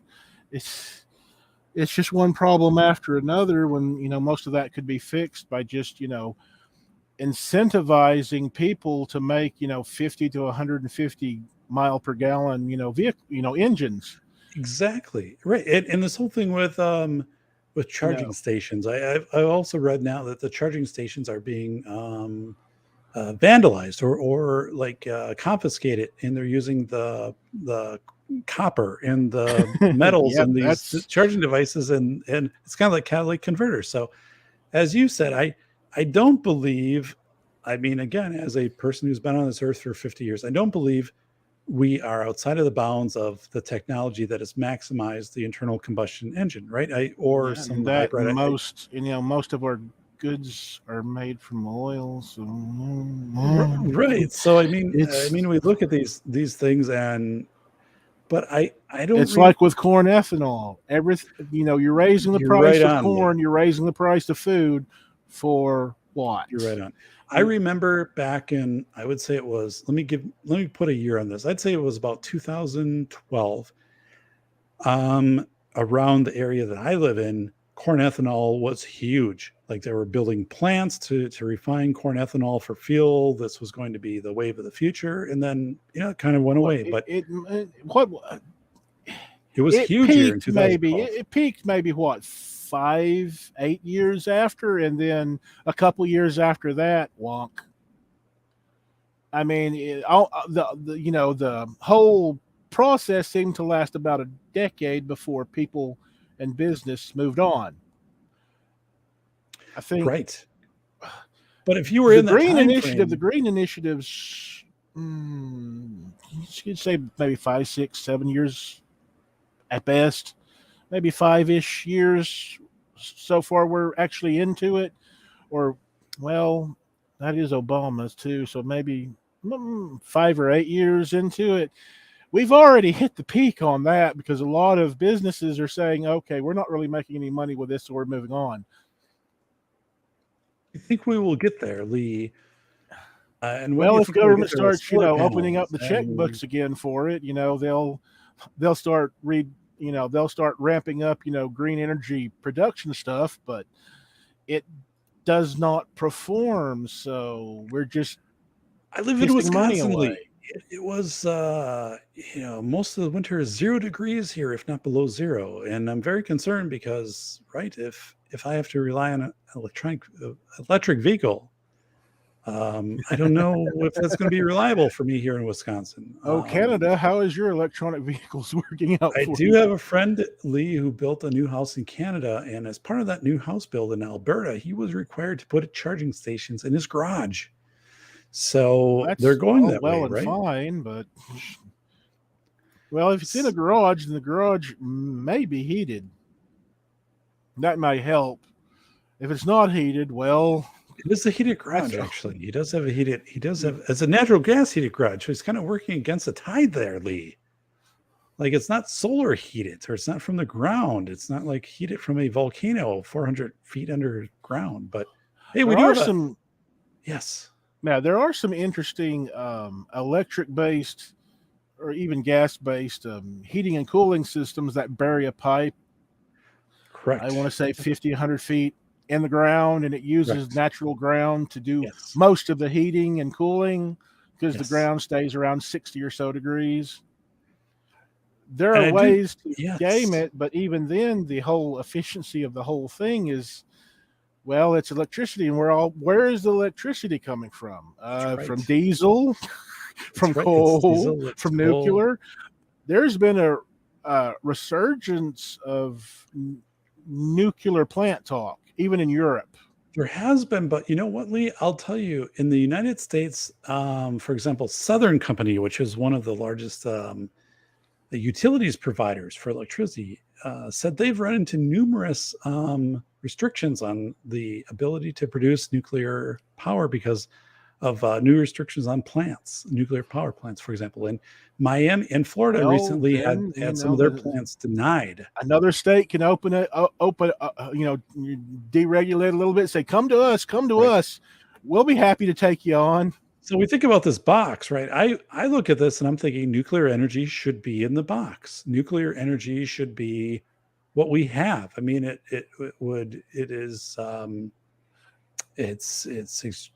we have, Chernobyl and Fukushima and things like that, which Well, Chernobyl is just Chernobyl was you a can't do protocol problem. you can't do nuclear on the cheap. Fukushima was, on the edge of the sea. So what do you expect? Right. For most of the U.S., our main problem is just, I hate to say it, just dumbass contractors. Just get the job done and do it halfway decent. Right. Right. The efficacy of making these things. But I think I would be an advocate, or am an advocate, for nuclear energy. And at least right now, until I believe there will be a point in time when solar, wind, whatever, or something else will just become prevalent because technology will bring us to that point. And whether that's 20 years from now or 50 years from now, I think we'll get there. I think, what is And it? Fission? No, fusion's fusion, right? coming along. I think at some point that'll just happen, right? So this whole thing with fossil fuels, in my perspective, would be that's probably going to end anyway. Like it's probably not going to be perpetuated because there will be something that will Well, be no, but grossly put more efficient. a few plants in, and maybe in the next 50 years they can be replaced with something. But still need a few plants regardless, No, I because we agree. can't I we can't be agree. pissing away the oil for it. that we don't have a heck of a whole lot of coal. We have coal, but it's an efficiency issue.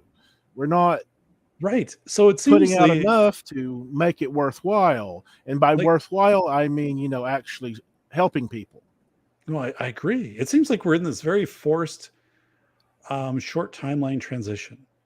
And I would say, at least my sense is, I'm not against these transitions, but I think they will naturally occur over the next 20 to 30 years as technology evolves and things like that. And we're being forced to say, like, it's going to happen ethanol now. was forced. It didn't get us It was anywhere. forced, correct. Green energy is forced, and it's just spinning wheels. We're pissing away billions, and it's not really doing much for us. Absolutely correct. And Bolo is saying batteries suck in the coal. He's from Canada, our good friend Bolo, who is a good friend of the show. He watches a lot of the show. He builds up our watch hours, so I appreciate Bolo. A lot of people think he looks like Austin Powers, which is true. But that is our good friend Bolo. But you're right. I think these forced initiatives and these timelines are unrealistic, and they fail. It's like with the whole global warming thing. You're forcing it. You're making all these rules, which just make everything cost more. I think that, most of our pollution still comes from plants. We should be able to create, a house size or a large house size, filtration system that deals with that. That's not, overly expensive. I mean, government could, help out with that, but no, we're going to, force people to buy, $100,000 cars. It brains. Oh, it does. It does. Yeah, these things don't make sense. But of course, then we tie them in with strongly, as you said, with political initiatives, and people get elected for regimes big to business 4 years. And government's the same thing. They fund each other. They absolutely do. You're absolutely right. And So you have caught now in the middle of it.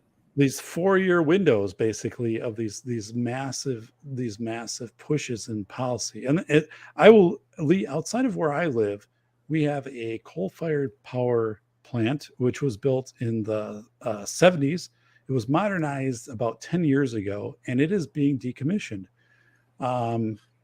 So with that being said, with it being decommissioned, my taxes will go up substantially, as people who live out in that area, just outside of town, their taxes will go up. And we also now will be relying on solar and windmills, which are going up outside of town. So not only that, but then the rail. So we have rail through our town. The rail has said, we deliver coal. That's primarily what we use the rail for. So we're not going to be doing that. So you're going to have to figure out another way to maintain rail lines. And I'm like, I'm not on board with this. But they already made the decision to close down this. It's a big power plant. I can see it from 6 miles away when I'm hiking. And I'm like, I don't like this.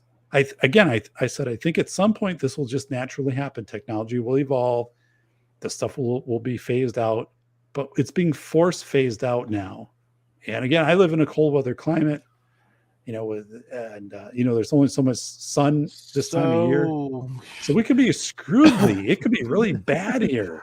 It could be cold. So when, it's cloudy or it's too cold, so how are they going to charge the batteries? Are they just going to get energy from the next state over that has a coal plant? Which is what, Minnesota?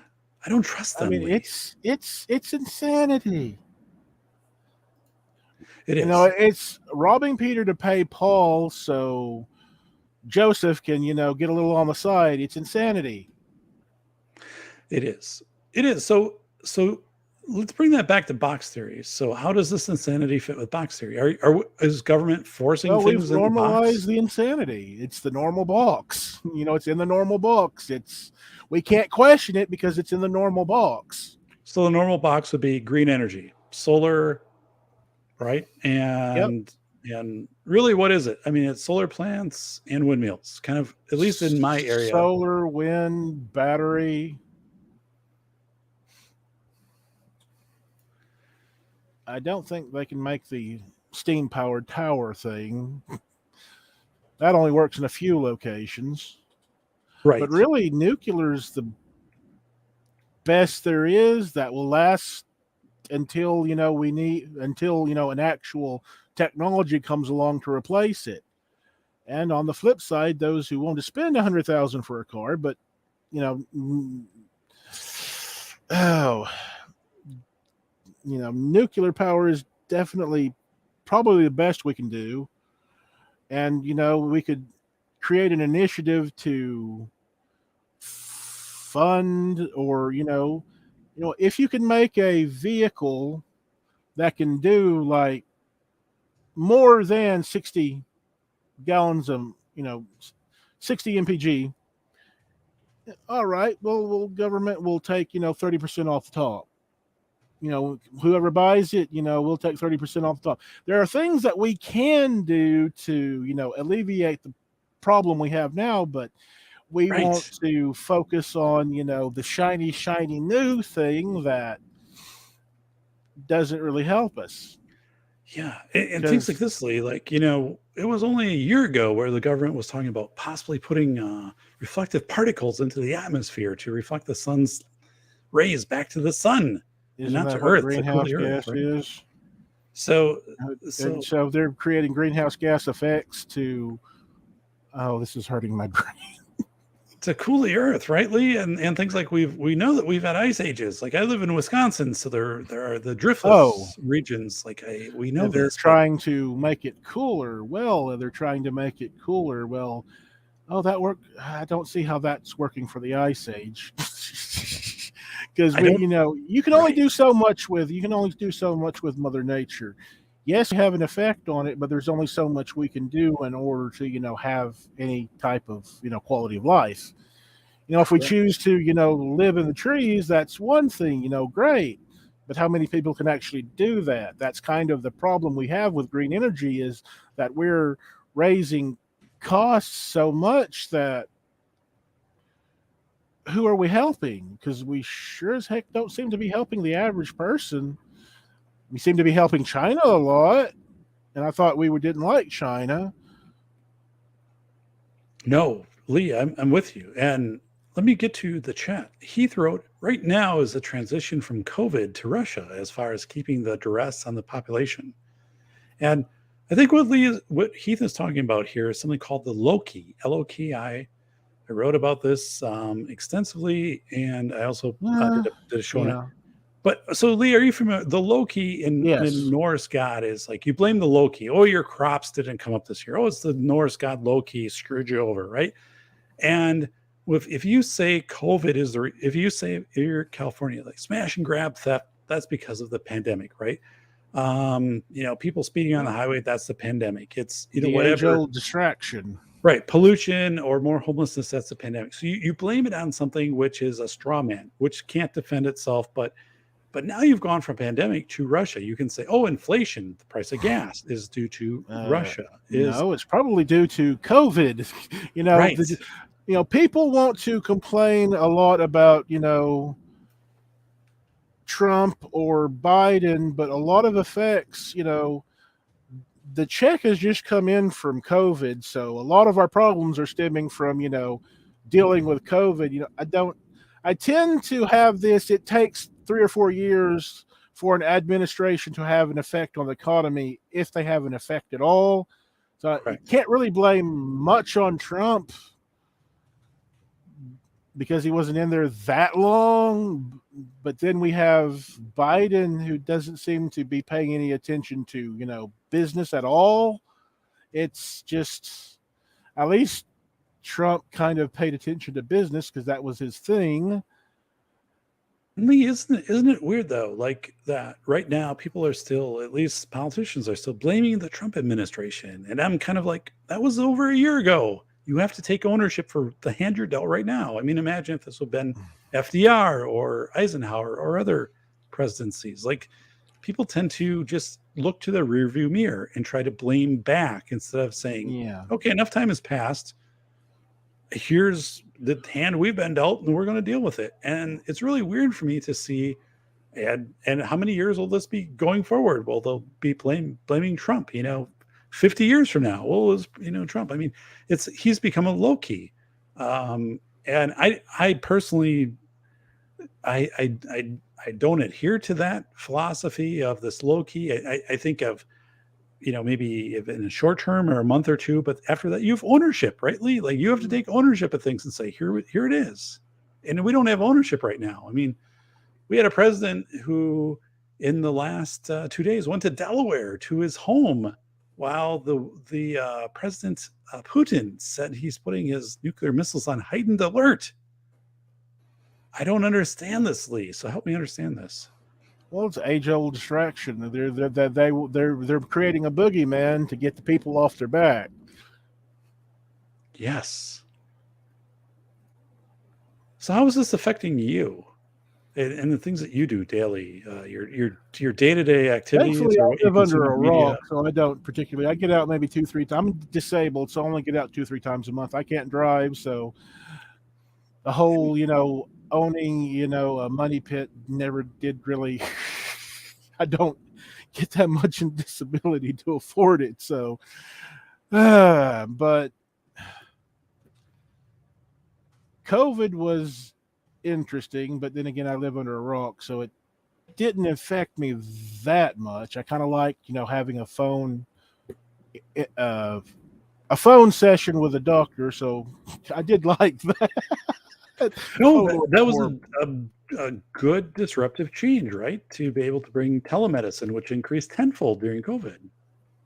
Yeah, but then I think the rules are that they have to come into doctor, the doctor's establishment in order to get paid well at least, paid normally, quote unquote. So Okay.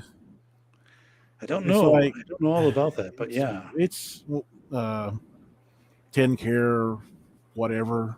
Okay. I live close to a hospital. The air plane or the helicopter flies over my house when it goes out on call. So yes.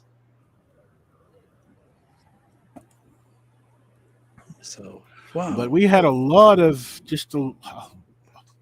it's kind of COVID really screwed up small business. I mean, It they got hit destroyed them. hard Yeah. because, a lot of small business live, month to month. They're not like, the larger change or the big business that they can. I've been doing a lot of shopping from Walmart.com. Well, every other package, 3 or 4 things in it are broke. I And found that to be the case. they Also. just hand wave that. I let them know, they hand wave it and refund. How much money is just being, you know, pissed away due to, big business having such a huge chunk of the market? They're, you know, if we had maybe 1.5 or 2, smaller grocery stores, we'd have, maybe as many or more people, hired. But there's not, local businesses.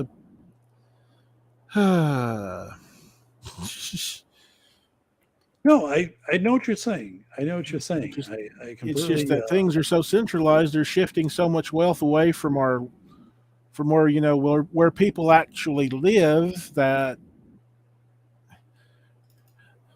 I wonder when the breaking point will come. COVID was bad, but the next thing's really going to mess us up more. But I don't have no idea what that would be. well.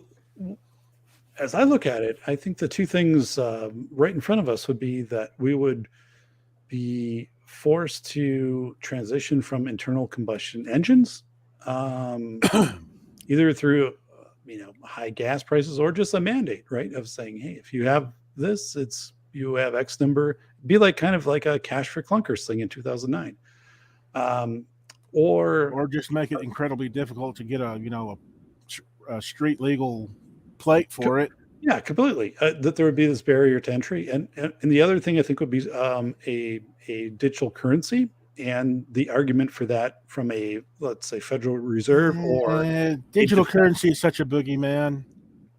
But Lee, do you I'm think not so? With maybe a government coming out right now and saying Department of Defense. Now, granted, the U.S. has been very scattered on this, but if you had a coherent statement from the Department of Defense saying, "Hey, if we had a digital currency kind of worldwide, we could immediately punish Russia or other countries, that are supporting what we believe is incorrect." considering that all the money is transferred digitally to begin. All the big money is transferred, in digitally in accounts, so that I mean, government already knows y'all all the other governments, business and some of their, black ops, accounts, and even crypto coin such as it is has, you can have various accounts with randomized, numbers and whatnot. So I don't see digital currency being a problem unless they go absolutely crazy with you can only get it from officially approved sources, and they're going to basically shut down everything else.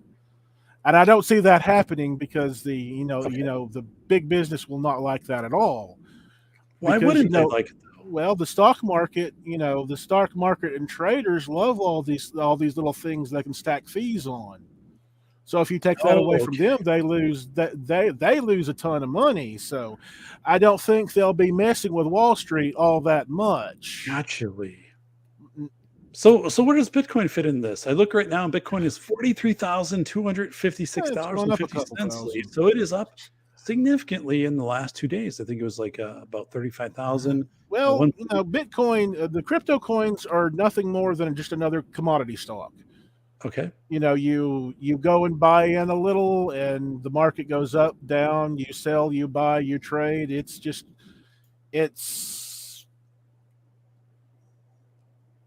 more unstable than fiat currency tends to be, but it's just another stock to trade.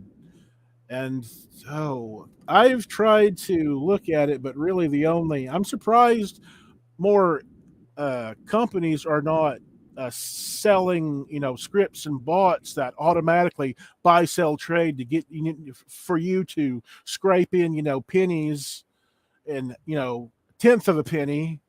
Bring it in, bring it in, bring it in until you're making, a few hundred a month off, all these little micro trades. I'm surprised that's not become a thing yet. At least as common as crypto coins.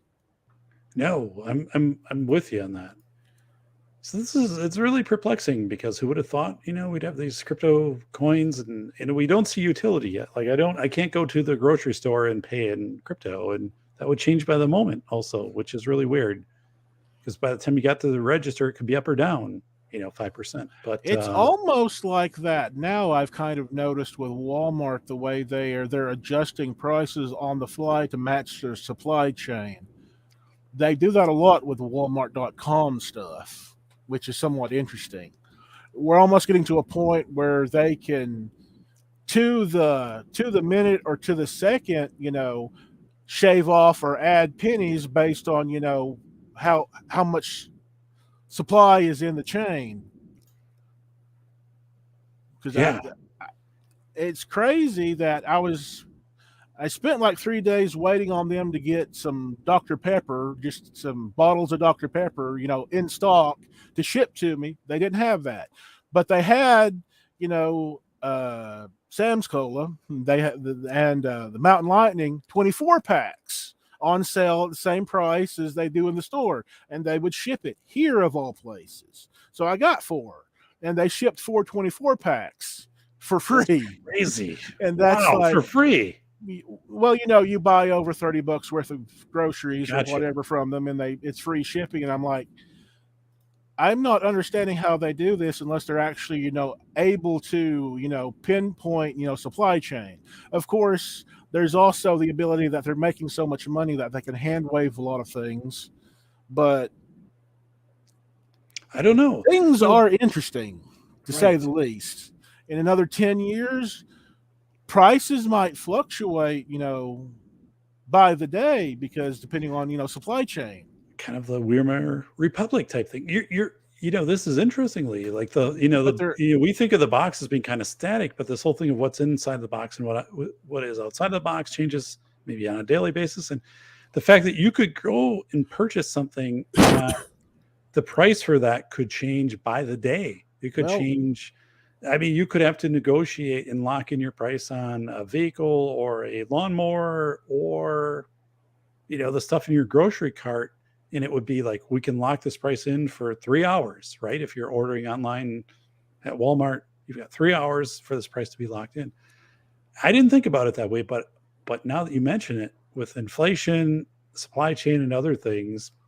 Well, you also have technology that's coming on board that's getting, logistics in real time, and they're figuring out things to, they're trying to save a penny.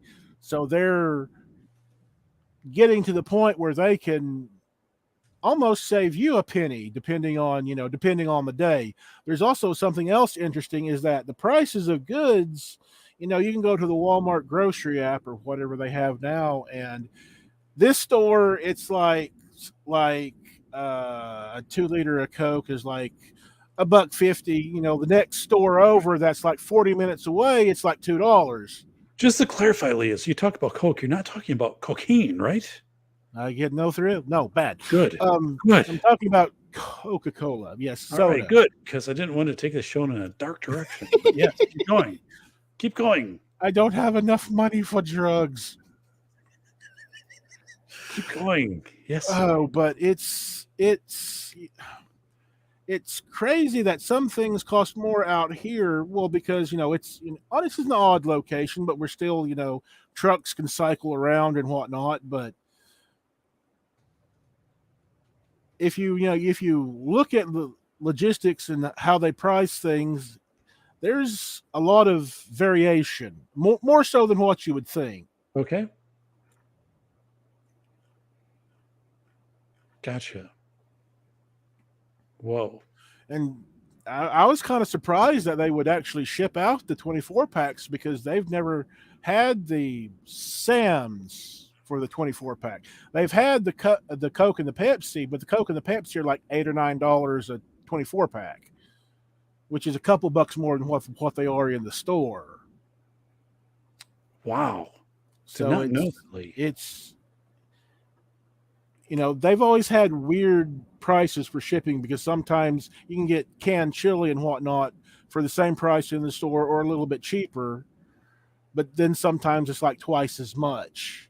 Walmart is the strangest app to buy from. How so, Lee? Like, how is that? Well, the prices fluctuate a little bit. So I'm always looking for that. What is halfway decent? What's edible? Nice and tasty, but not overly priced. If I tend to buy some I tend to have some stuff shipped here and then go for the grocery pickup, at the store here. We do that now too. Yes. But for the shipping stuff, the prices have always, kind of strangely fluctuated. And then it says that it's in stock, but you go to add it to your cart and it's not in stock, or you go to fill out your order, finalize your order and it's not in stock anymore. Walmart is the strangest app ever as far as. Yes. Yeah. My wife has said that when she's ordered stuff off Walmart and gone to pick it up. So, and of course, just a slight rant over the Walmart app. They, about maybe a year ago or less than a year ago, they merged the .com and the grocery apps together, and it's a bit of a chore to make sure that stuff is, either shipped or not. Okay. I didn't know that. I actually received a 12-pack of protein vitamin drinks from Walmart for free that they sent along with the package, the stuff that I ordered. So they just said, just keep them. So I don't know what that's all about. No, I'm feeling very fit, very strong right now. I got a punch can of white. What are you? You're a can of indestructible beef pot roast soup. It was just in one of my packages. I've had Amazon send me duplicates of stuff. It's a home run, Lee. when when there's probably so much turnover in the shipping departments that they're just packaging stuff at breakneck speeds. So it's funny that I've rarely ever had something missing, but I've had more things added to the orders, and I'm like, well, that's nice, I agree. guess. I've had many surprises of additional things and packages, and But yes, really, though, the absolute worst thing about Walmart.com is you never quite know if a thing is going to make it to you intact or not. Of course, I should have realized that the 10 pounds of sugar might break. yes. Thankfully, I have a Walmart less than 2 miles from me, so if it doesn't arrive intact, I can go back and they maneuver the refund. But I also had I just talked to them through the app, and that they no longer take pictures. They no longer want pictures. They just take your report or your claim, yes. and they okay it. I've never had them deny a refund. So Lee, I had a 30 by 20 a wall art print made of the cover of my latest book, and it came and the package was damaged, and the back of the wall art was substantially damaged, but the front had minimal damage.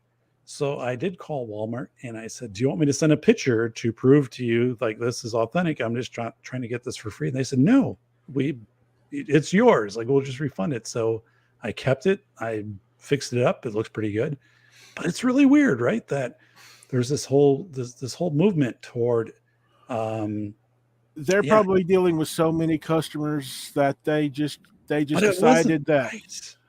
But it wasn't that way like 10 years ago or 15 years ago. Like even 3 or 4 years ago, they would actually want to, that they would actually, want a picture of it to. Well, bringing it in is a pain in the butt, but at least they'd want a picture, if you're dealing with it through email and whatnot. But nowadays, no. I guess since COVID, they've streamlined the return systems so much that they're willing to take losses to just get it done with and over. I believe so. And they're closing more of these in-person sites, right? Like Foot Locker came out and kind of announced and Walmart can afford it. Right. And Walmart. So I do have it hanging up over here on my right-hand side. It's not in the photo right now, but there's my cover of the book. So Lee, as we kind of recap here, so if someone were to ask you, if you were outside of your house and you're checking out your mailbox and neighbor stops by and they say, "Hey Lee, like I heard you talking about box theory the other night on the Safety Doc podcast. Box. Could you tell me in just here a minute of chit chat, what is box theory? What would you tell them?" This is one of your neighbors you like, by the way, and it's a neighbor who also has been very curious about the gold that you've been storing in your backyard.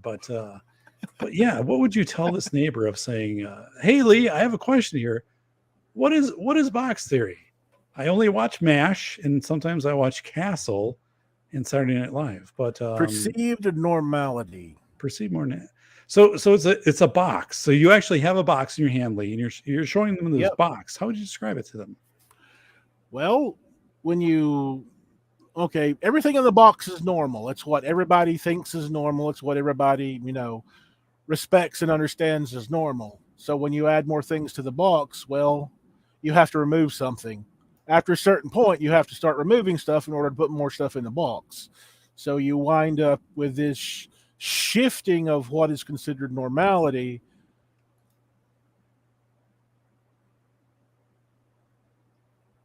Right. You're still there, Lee, right? Yes. All right. I didn't know if the FBI had tried to kick down your door or not, Lee. But if they do, we'll stay on the air. We'll stay with you, Lee. We can use this recording as evidence in your trial. Well, as I said, if they want you, they'll get you. They'll find a way. There's nothing really much you can do about it. I mean, even oh, excuse me.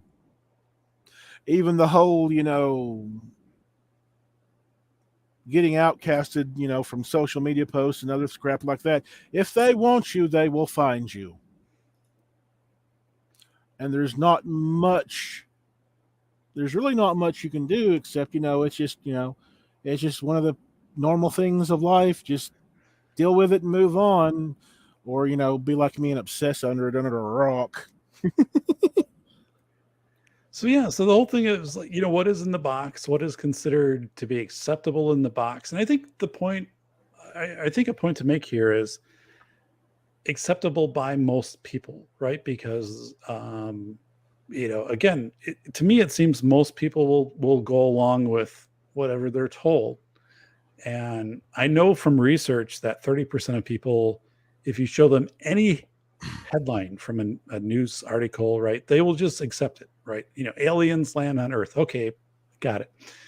And that's proven, right? 30%. And then usually what they do is they just share it. So this whole thing of normal. And I think the thing is to be aware of what people are accepting as normal. Because like for you and I, Lee, I mean, we talked about it tonight. Like if people are accepting, well, this whole Ukraine Russia thing means we've got to get off of gas supplies, right? Because it's not stable. And so the government in a month comes out, or tomorrow night, President Biden says, this new green initiative, we want all vehicles to be, electric by 2030. We'd be like, okay, whoa, like that's a short turnaround, but I guess. How do you position yourself for that? How do you start thinking for that? I don't know if it's necessarily pushback. I mean, what do you do for that? Do you try to align with your politicians who are trying to bring some sanity to that? It's this weird thing. I look at this, Lee, and I'm kind of like, in the next 50 years, if we don't mess things up, there will just be so many natural advances in technology for energy, for green, all of these things will just kind of naturally happen through the progression of technology. That we're trying to shrink that 50 years down to a year or two. It doesn't make sense to me. Like we're on this trajectory.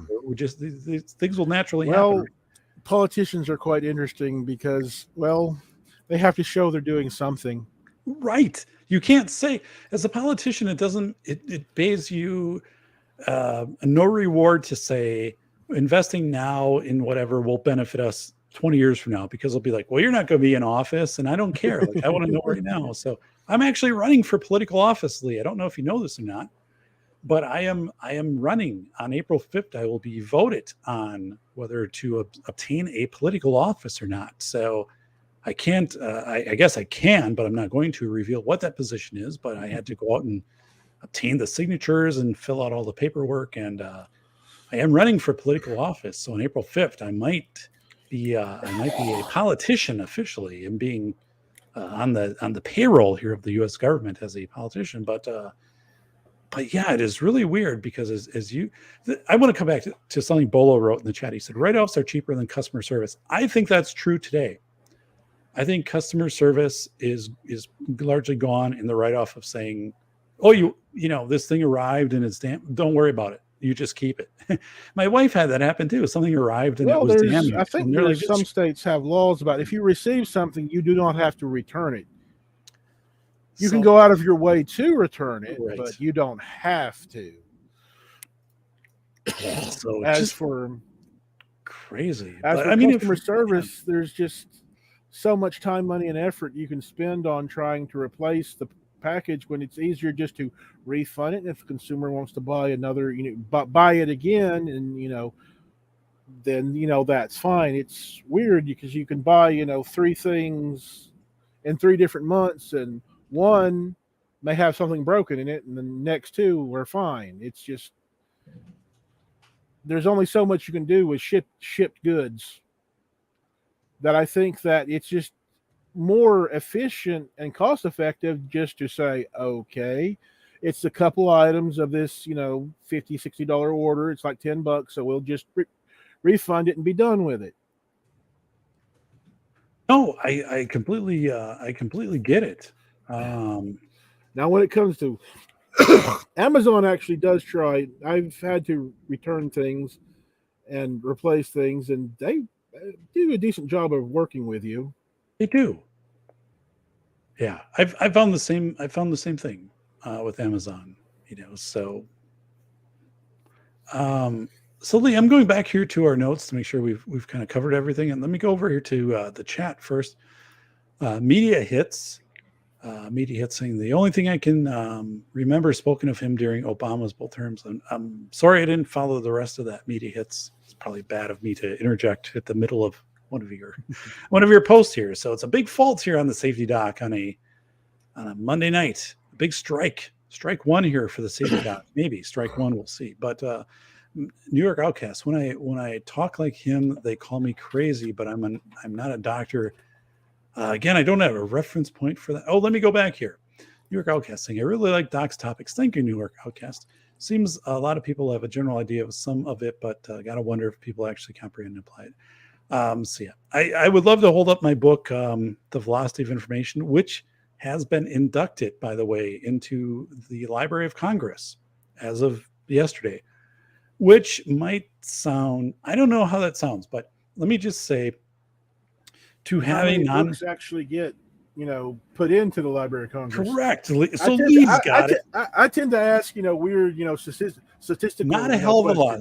So there are a lot of books in the Library of Congress, but the Library of Congress was started in 1800. So the process for a nonfiction book, when it gets brought into the Library of Congress, it is considered then that the Congress itself, the members of Congress, would use that book as a reference for making decisions, right, for policy for the country. So for me, this was a huge accolade that yesterday, School of Airs already is in Library of Congress, but that the Velocity of Information, as of yesterday, was inducted into the Library of Congress, the Jefferson Library in DC, the biggest library in the country, Lee. So there's a lot of people that haven't had that happen. I've had it happen twice now, so I'm very thankful for that, to have both my books in the Library of Congress. I don't know what that means, Lee, but I know if you're in Tennessee, you get a free blizzard at any Dairy Queen if you have a book in the Library of Congress. So that is 2 blizzards for me. And there are many Dairy Queens in Tennessee, so I'm kind of going to play that card for all it's worth. I think we just had one open up in the past. I'm telling you, it is good time. So I will take you there. Anything you want. All I got to do is just bring the book titles in, and they will cross-reference it. But yes, they are in the Library of Congress. It's pretty cool. I shared that out with my parents today, and I said, hey, it's a good thing. It validates the scholarship of the work, and that is what I'm kind of all about there. But I don't know where I was going here before I kind of did that self praise of my brain worms have got you. My brain worms, but yeah, it is just a cool thing, because I didn't anticipate that I would be creating something that would be inducted into the Library of Congress. So Media Hits, but eBay will always side with the buyer if you sell a used video game when a claim is of the disc is. Yes, eBay is interesting. Tell us about that, Lee. At least since COVID, if you dispute anything, they basically want you to return it. I've not had much luck trying to dispute a thing unless the buyer is the seller is they disappear. A few China shops will simply just not do it, and you'll automatically get a refund after 10 days or so. But for disputes where the seller is actually disputing it, if you just ship it back to them and put the shipping number for eBay to see, they will automatically refund it. When eBay is interesting. I really try not to test my luck with I kind of know the ins and outs of buying used computer hardware, so I only really make a fuss when things are really not as described. I got some Torx screwdrivers, and they were completely off. Do not buy cheap China screwdrivers. Not at all. Yeah, the dies were like half a millimeter or maybe a quarter millimeter, something like that, off, so they wouldn't fit the right size. So Lee, are you apprised of the potential of that the polar magnetic poles may shift next year, according to Heath? Should Are be you interesting, are you watching but that? I don't. It's That's why I never bought a compass, because I knew that could happen. well, once you figure out that, once you know the switch has happened, you know where north and south is still. So, Right. I could probably correct but that very easily. it, I wonder if there'll be any real effects with migration of animals, because some of I them don't know. run on magnetism to a degree. The world's north and south poles, birds specifically, and insects too. But Yes. also, I wonder what the effect would be on humans. Because, well, then again, humans are slowly going crazier and crazier. So I wonder if we can blame humanity's issues on Oh, the so Lee, overnight where I live, which is a small community, we had two car thefts, and one was crashed in town, and the person, as they were being apprehended, tried to run over the officers, and then another was outside of town, four individuals. So that usually doesn't happen around here, but it is getting really crazy. Kind of the disregard. I guess if you look at the box, I mean, I think common courtesy or a regard for human life is I don't know how much that's in the box anymore. I've seen a lot of very violent behavior in my area. I don't know if you've seen that in Tennessee, Lee, or anybody putting small level explosives in your mailbox. well. We're in a rural zone, so craziness can happen, especially if you got teenagers living anywhere in a 20-mile radius.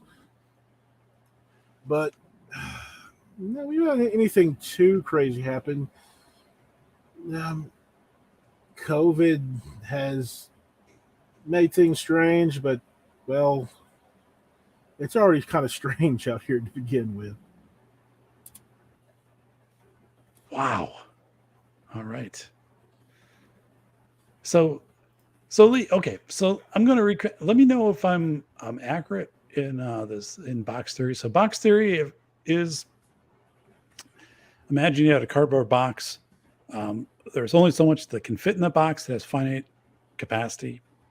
So, what you accept as societal norms, for example, um, you know, they would fit in the box. Some other things would come out. So, like people wearing pajamas to go grocery shopping. Okay, that's in the box. People wearing, a sport coat and whatever, when they're going out. That's outside of the box. It's not part of there anymore.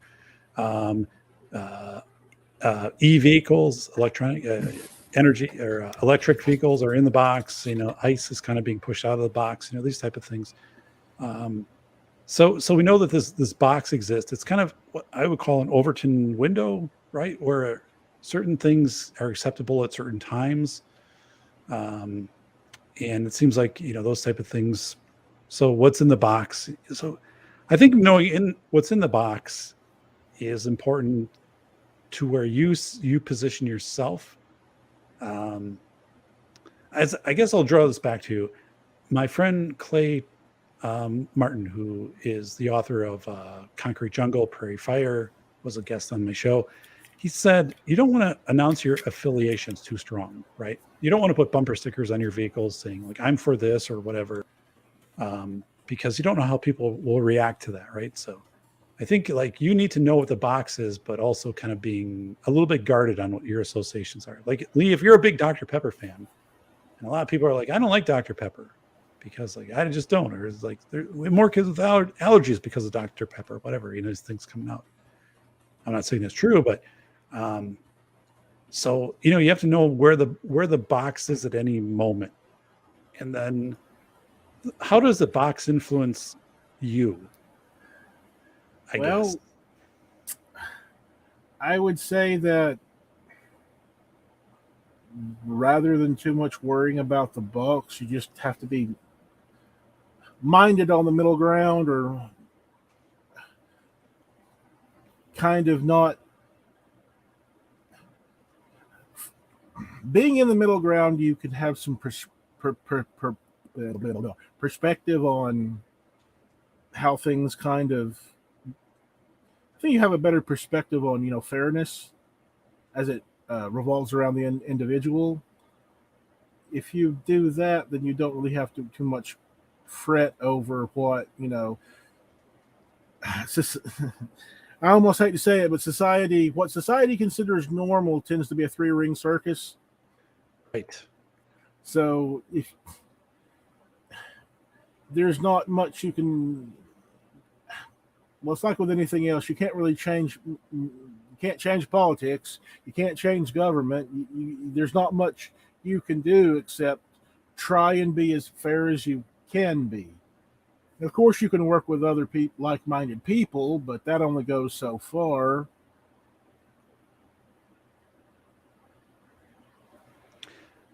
Gotcha, Lee. So kind of keeping track of what's in the box, how the box is. Shift it where the box might shift to. And then you also talked about this perception of normality, excuse me, is everything. And that we kind of have this Tunnel vision. And you also wrote about the bullying nanny, or saying like, hey, if your normality is that you're supposed to drive an electronic vehicle, right, or electric vehicle, like people could start pressuring you, hey, that's not an electronic vehicle, or you're not wearing a mask, or whatever it could be, or hey, you're fertilizing your lawn, that's bad for the environment, put fertilizer on, just let it grow so the bees can can pollinate the clover that's in your lawn or whatever. So the bullying nanny, which we've also seen maybe manifest in state governors, which have assumed power and then be reluctant to give up the power after the perceived crisis has passed. And that can go maybe many levels, businesses, families, churches, whatever. But I'm going through here, Lee. So, and so I guess what would be you were talking about also, government interfering with individual will, right? So that can very much happen here, especially if we have a social credit score, which starts to, take effect. But what would be your words of advice for listeners for kind of handling box theory so they don't get caught off guard by it, or how to handle normal box theory so you don't get pushed out of the box? So you think sometimes it might be, you might have to kind of go along with things to draw attention to yourselves, like march in a parade to get to where you're going? Well,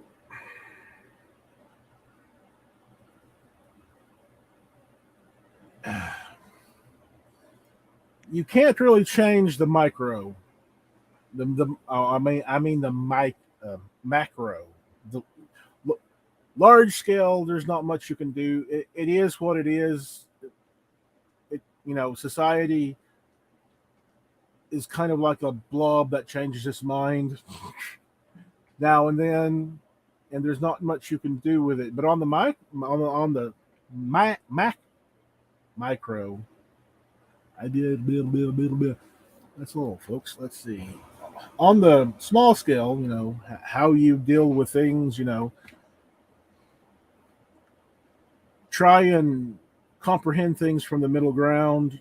Try and be fair with as many processes as you can, and that you'll tend to not not get too heated and blabber on social media and get in trouble. Right. So if you try and if you try and walk a balanced middle ground, then you're not really going to. You'll pretty much weather all storms. Got it. So kind of understanding that. And we have a question here from Heath. Heath says, "Is the world ending? Not in our lifetime. It's still a slow move, just some changes." So I think what Heath is saying there is saying, maybe with the way that the media has portrayed things in the last, couple days here is, hey, like nuclear war, right? We saw the readiness.gov website. God, I got to bring that up here if I can find it. I was just saying in the membrane. But yeah, like things move at a gradual pace. I would And say that things are the kind of mostly as they've always been. It's just our perception of things is ramped up to the 24-hour news cycle to where we are, where we Yes. kind of think in, where our perception of things is kind of distorted because we are, because the 24-hour news cycle absolutely loves, the sky is falling narrative. They do. Doom and gloom sells It's doom and well. gloom sells, and being first is better than being accurate. And I wrote about that in Velocity of Information, right? Yeah, we've got it. So Lee, I want to share this with you because I found this yesterday. This initially was shared by Joe Dolio, good friend at tactical-wisdom.com, Joe Dolio. Check this out. This is the government website. It says right up above here, an official website of the United States government. All right. Well, it does right up here. That's what it says. This is ready.gov. This is their page for readiness in case there's a nuclear detonation. So, Lee, give me your first impression. This is the image that they have in this. How does this make you feel? Explosions are pretty. So, yeah. Kaboom. So, like, if you were to see this, like, Lee, you'd probably have like a 1 second, and then like that would be it, right? So this is the U.S. This was updated the 25th of February. This is the U.S. government's website for guidance on how to survive a nuclear detonation. So first of all, the imaging here seems very panicky and very dire, right? It seems kind of more like it's in alignment with normal advertisement news.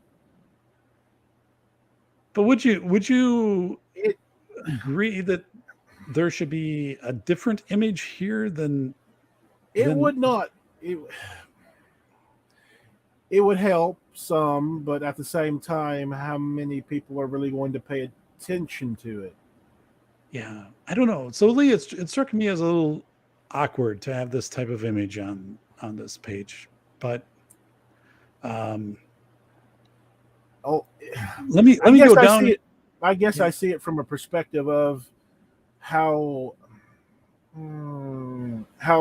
I guess strangely visualized the news is. I think it is visualized, and I think we go back to the Committee for National Morale in World War II, and visuals are very effective in communicating in a crisis or chaos situation.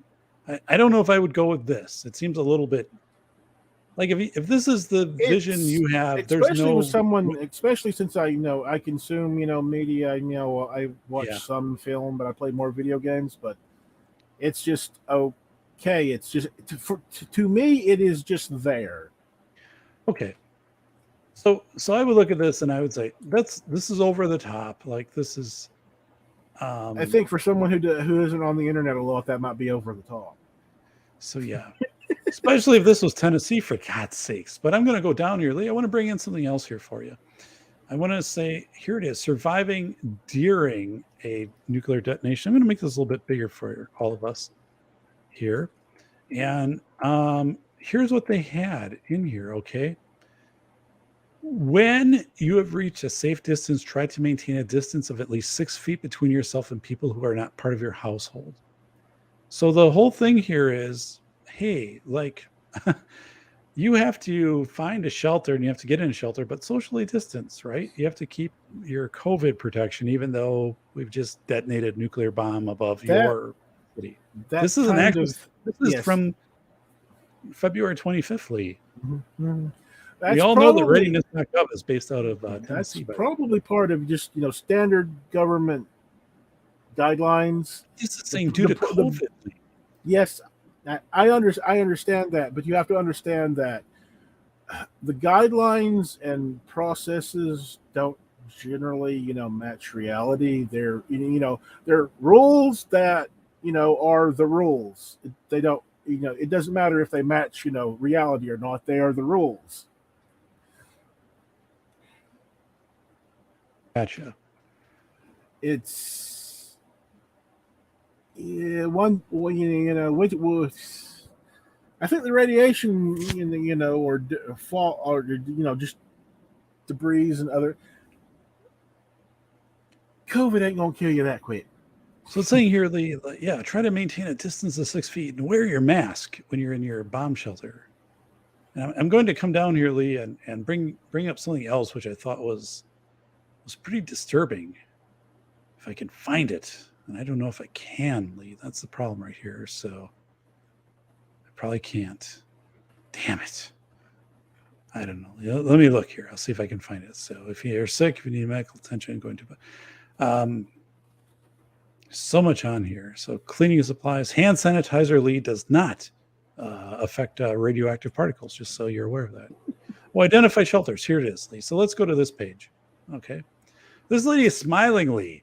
I don't know if I'd be smiling and playing Monopoly if my neighborhood here was just hit by a nuke.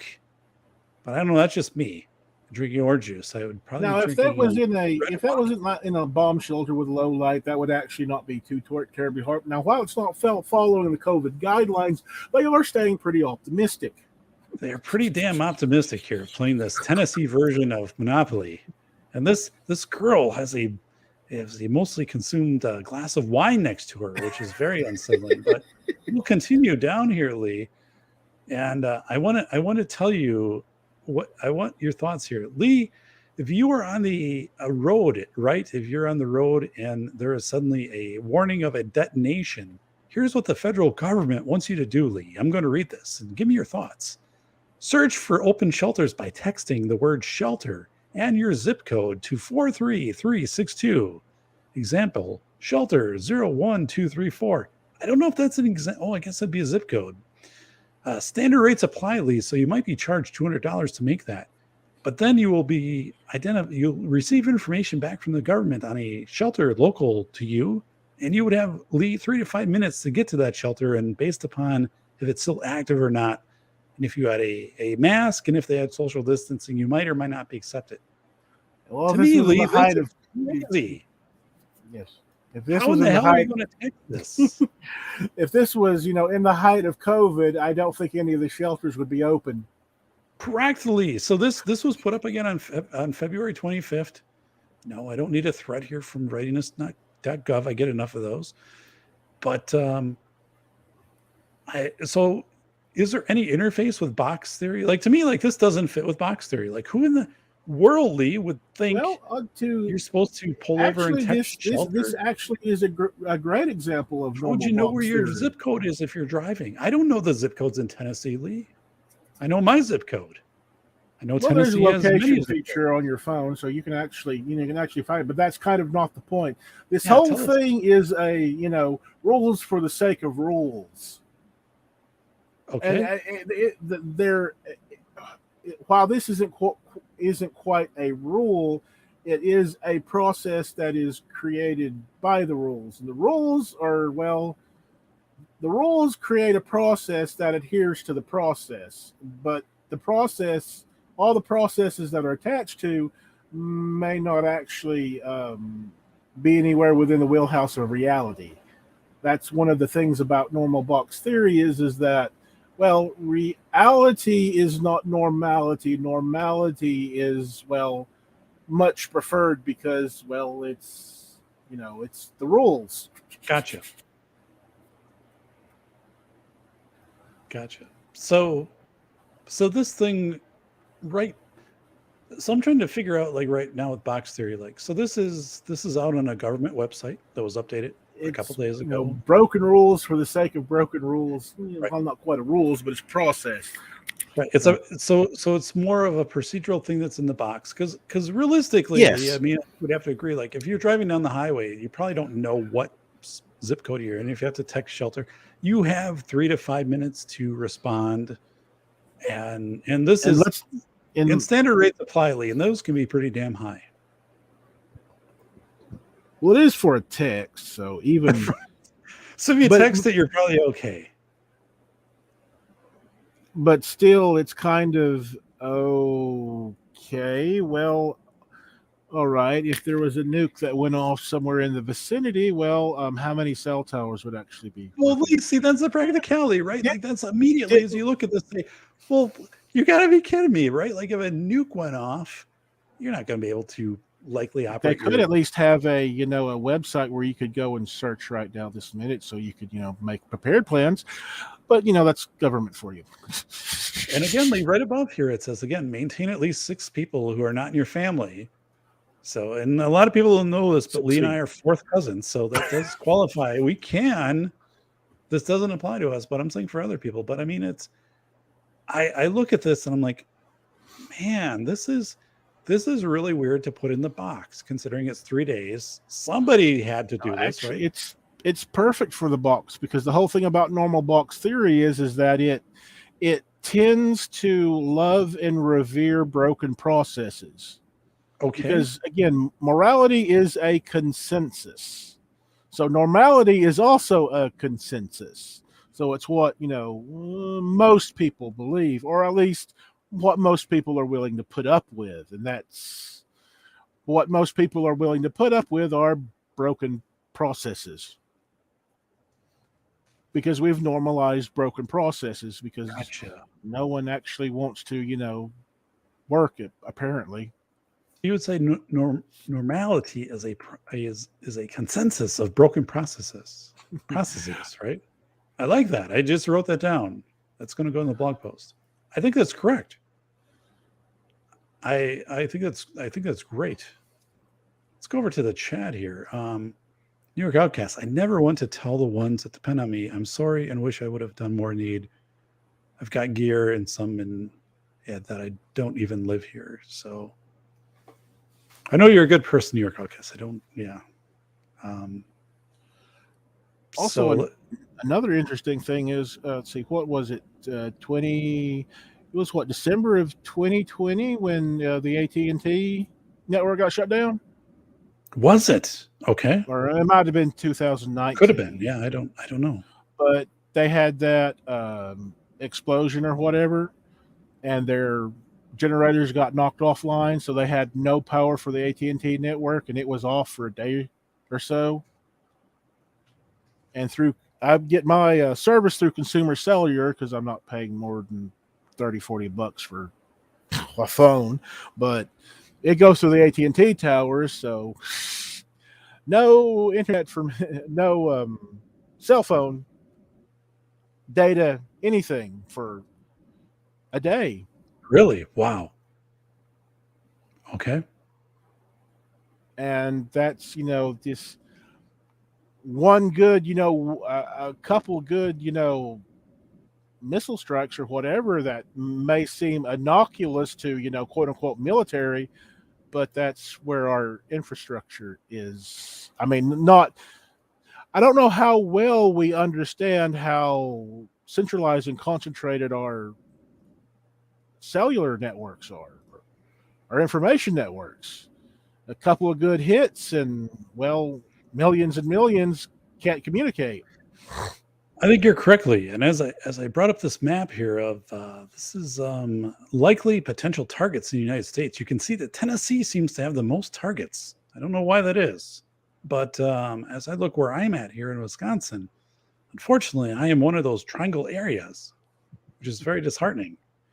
But yes, of course, this would be very disruptive. The so Midwest or the fall down. So it seems the best place to live here might be somewhere out in the greater South Dakota area, but I'm not sure of that. Or I'm not sure if they're targeting population centers or where the nuke silos are, because the nuke silos tend to be out in the all of these dark regions areas here with the they're concentrated. These are the apparently the nuke silos. So it's kind of disheartening. So yes, yeah. So I've kind of looked at this map the last few days, but unfortunately, Lee, down here, both Wisconsin and Tennessee, we seem to be in bad luck, as this map would indicate. So I'm trying to live over here in Inglewood, California, which has no nuclear bombs tied to it. Well, remember, we got a pretty good missile screen, so I doubt much, if any, would get through. Supposedly. Cheyenne Mountain. Supposedly. So, I don't know. As much money as we dump into the military, there's no telling. It either all goes, we either have a semi-balanced system, with, missile protection and whatnot, or, it's all going to, troops and ships to, protect world trade while we're, not being paid for being the world's police. Right. Yeah. No, I get it. I get it. This is, yeah. So this is Heath saying, look up the AT&T buildings. They have fake windows. They are solid blocks of concrete. I'll have to look that up because I didn't know that. I did know the was it the Citibank tower built in the 70s had a substantial structural failure, and the government covered that up as they repaired it. But if they would have had a high wind, it could have fallen over. Well, hopefully And, server thousands of data areas, buildings are, halfway decently built. What was that one that took out the Rust servers? Right. A year or two ago. I believe it was not a very well built building, but the battery backup systems basically caught fire and it took out the whole thing. It took down Amazon. Was it the one that took down Amazon? Yeah, I know what you're talking about. I don't know the term, but I know what you're talking about. Yes. But hopefully the more prominent ones would actually have some level of protection, not only from external threats, but also from, the systems going poof. Absolutely. So, wow. I think the building here for AT&T is on the skyscraper without windows here. It is at 33 Thomas Street in Civic Center in New York City. I'll show a quick image of it right here. But yeah, it doesn't have windows. It just has the appearance of windows, but those aren't windows. So all right. So you don't have to worry about getting a corner office with a window if you work there. It probably makes things a little bit easier. So he was saying AWS. So anybody in the chat? AWS, yeah, that's Amazon, I believe. Amazon, yeah, okay. Media hits is saying, can you not timestamp videos in the moments anymore on YouTube? Boy, I don't know. Like, I haven't tried that. I was able to do that a few months ago with a video that I had a university lecture. I was able to timestamp it, but I think you can only timestamp once the video's done because it doesn't look like it's letting me do a time thing on this. Okay. Of course, you can manually put it in. It's not that complicated. Yeah. So I didn't know that, media hits. So does anybody else in the chat have any questions before we wrap things up here on this Monday night in the last day of February here in the year 2022? March. We are only 17 days away from the Leprechaun visiting. But if you're in Tennessee, there's gold all over the place. That's where the Leprechaun gets his gold. It's Tennessee. But anybody in the chat here have any questions? Got Box Theory pretty well boxed up. My birthday was last week, and I got Elden Ring. Pre-ordered it last month, but for birthday I got half a thing of ribs. Whoa, Lee! And Elden Ring's kind of meh. Kind of. Whoa, Lee, that is wild. Ribs were nice. Wow. Lee, that was good. Yeah, my birthday's a ways off, so I don't really have anything to look forward to like that. But well, it depends on what the wife will allow you. Yeah, usually it's chicken fajitas for my birthday. My birthday is in winter, so in Wisconsin there's not a lot going on here. But there's a good friend, Solitude Surfer, who's saying happy birthday, Lee, and he also has a birthday cake emoji for you. So thank you, Solitude Surfer, for sending that over to Lee. He appreciates it. So Lee, I think we've done justice here to box theory. Normal box theory and I don't know. I would say in my 50 years, I don't know if I've been as aware of the changes to the box in acute fashion, like how rapidly what is being normalized in the box. I think that's our intake of information is so great, so much greater these days. I agree. I think the changes, were always happening, but now they're happening very quickly. So Only because of the information intake is so great that we see things more clearly, but at the same time, it's just a blob of information.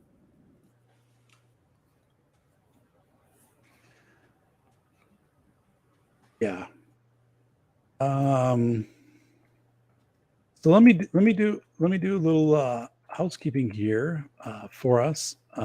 So here's a stack of papers I have to grade for a college course I'm teaching, but I won't show those.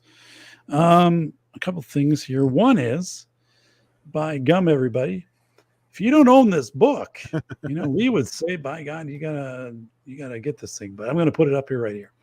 So this is the most honest book ever written about the $3 billion school safety industry. School of Errors, Rethinking School Safety in America. You can get it off Amazon or get it anywhere else, right? But this helps me out, right? It helps. The book is in hundreds of libraries across the country. It's in the Library of Congress. I'm recording right now the audiobook for this. So my publisher reverted the audiobook rights to me individually, and I've been working with a local sound studio. So I go in on Wednesdays and Friday mornings, and we are recording chapters of this, and then they are doing all their magic so it sounds good. Because I'm not a professional narrator, but so that book is going to be out in August, and this book will be out in audio in August, the full audio version.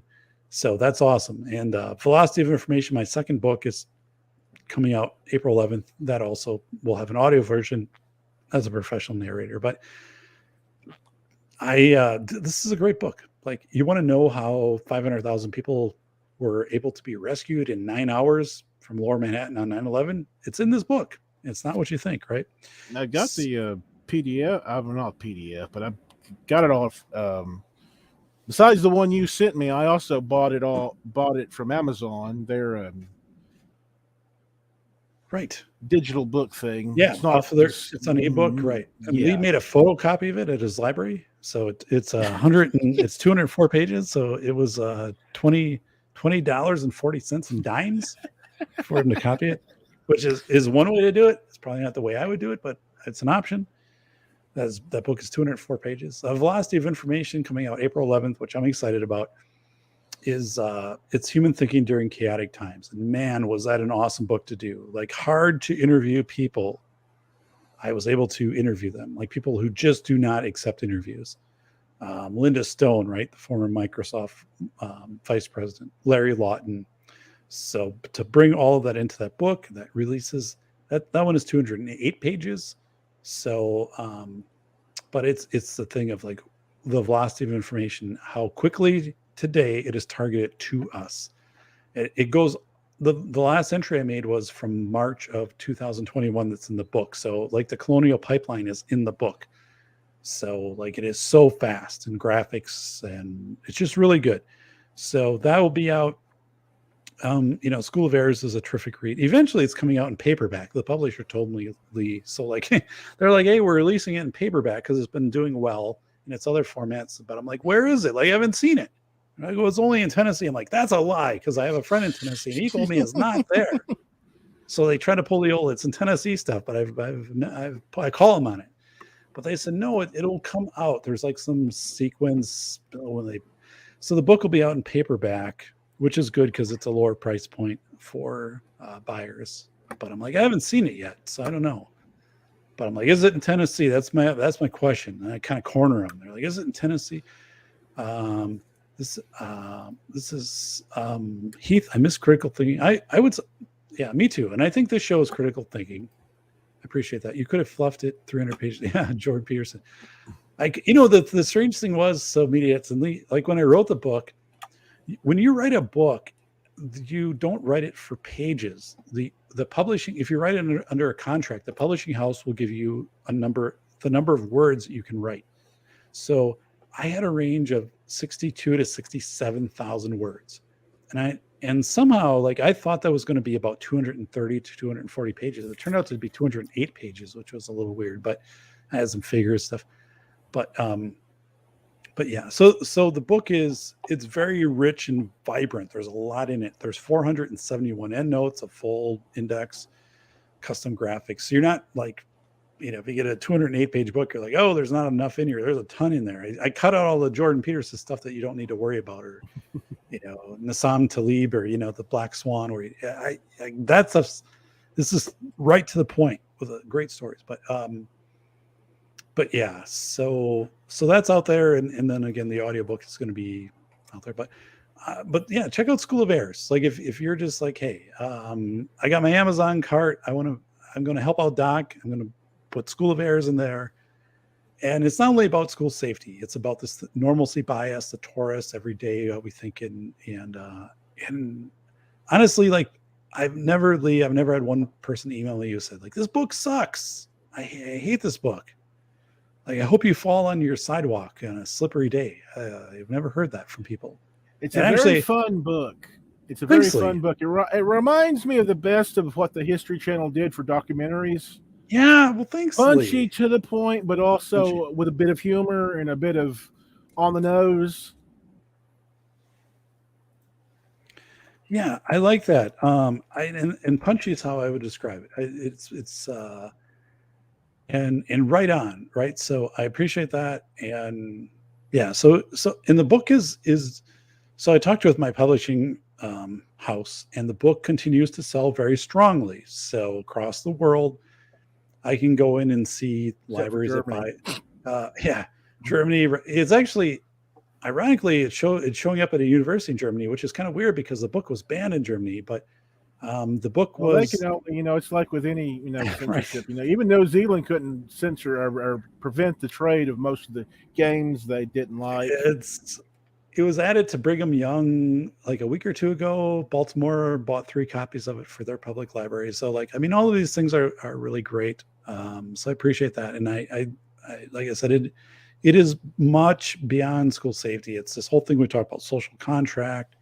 And it's amazing stories, and it's 2 nights. You'll be able to get through the whole thing, and I really love the book. Like, I go back, I do readings, like public events, right, author events with the book, and so it's a good read. It's a good read. It's going to fill your mind with good things, versus like sitting down just like rotting your brain out to Netflix and some crazy stuff. That's appropriate sometimes, to chill, but I think there needs to be this intellectual, scholarly part that we put into our brains, and this book does it. The next book does it too.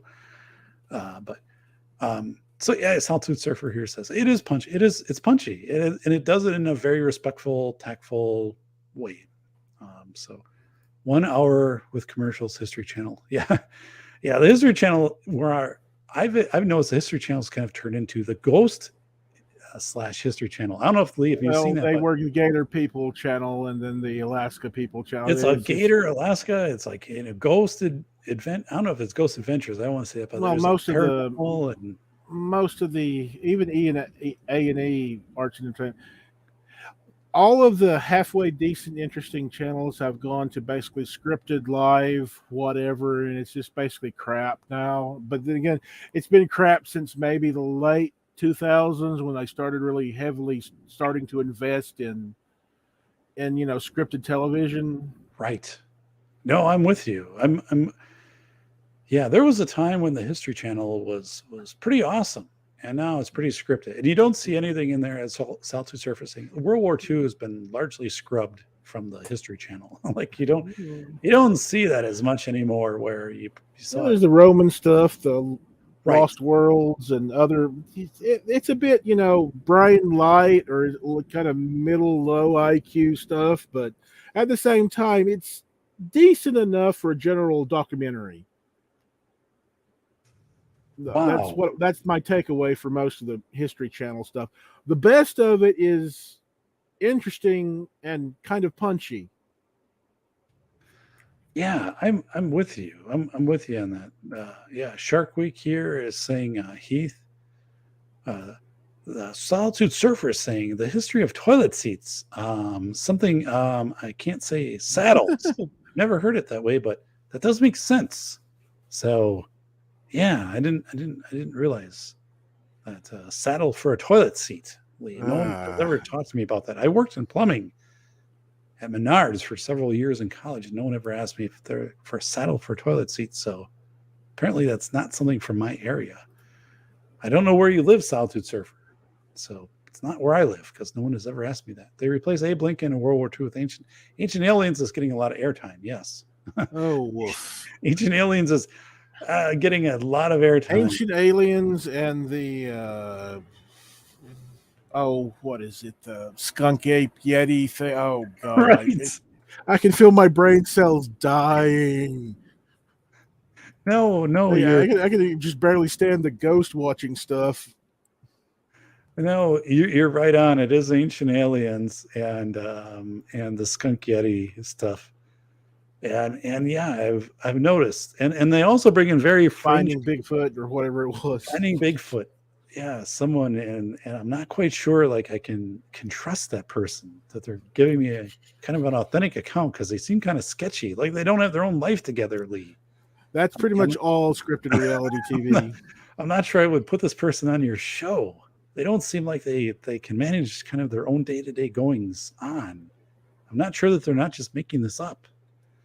But yeah, The strangest thing is that only half of the gator stuff is faked. Really, you know, I think Lee, they play it up. They play it up so much. Is it? I think 40%. I think this is an authentic stat here. Pretty sure with this because I had this in the book and I took it out. 40% of Americans believe in UFOs, and no one really questions it, right? But what is a UFO? Well, I think like unidentified. I think like an alien type UFO is what they believe in. Like the aliens are coming and visiting Earth.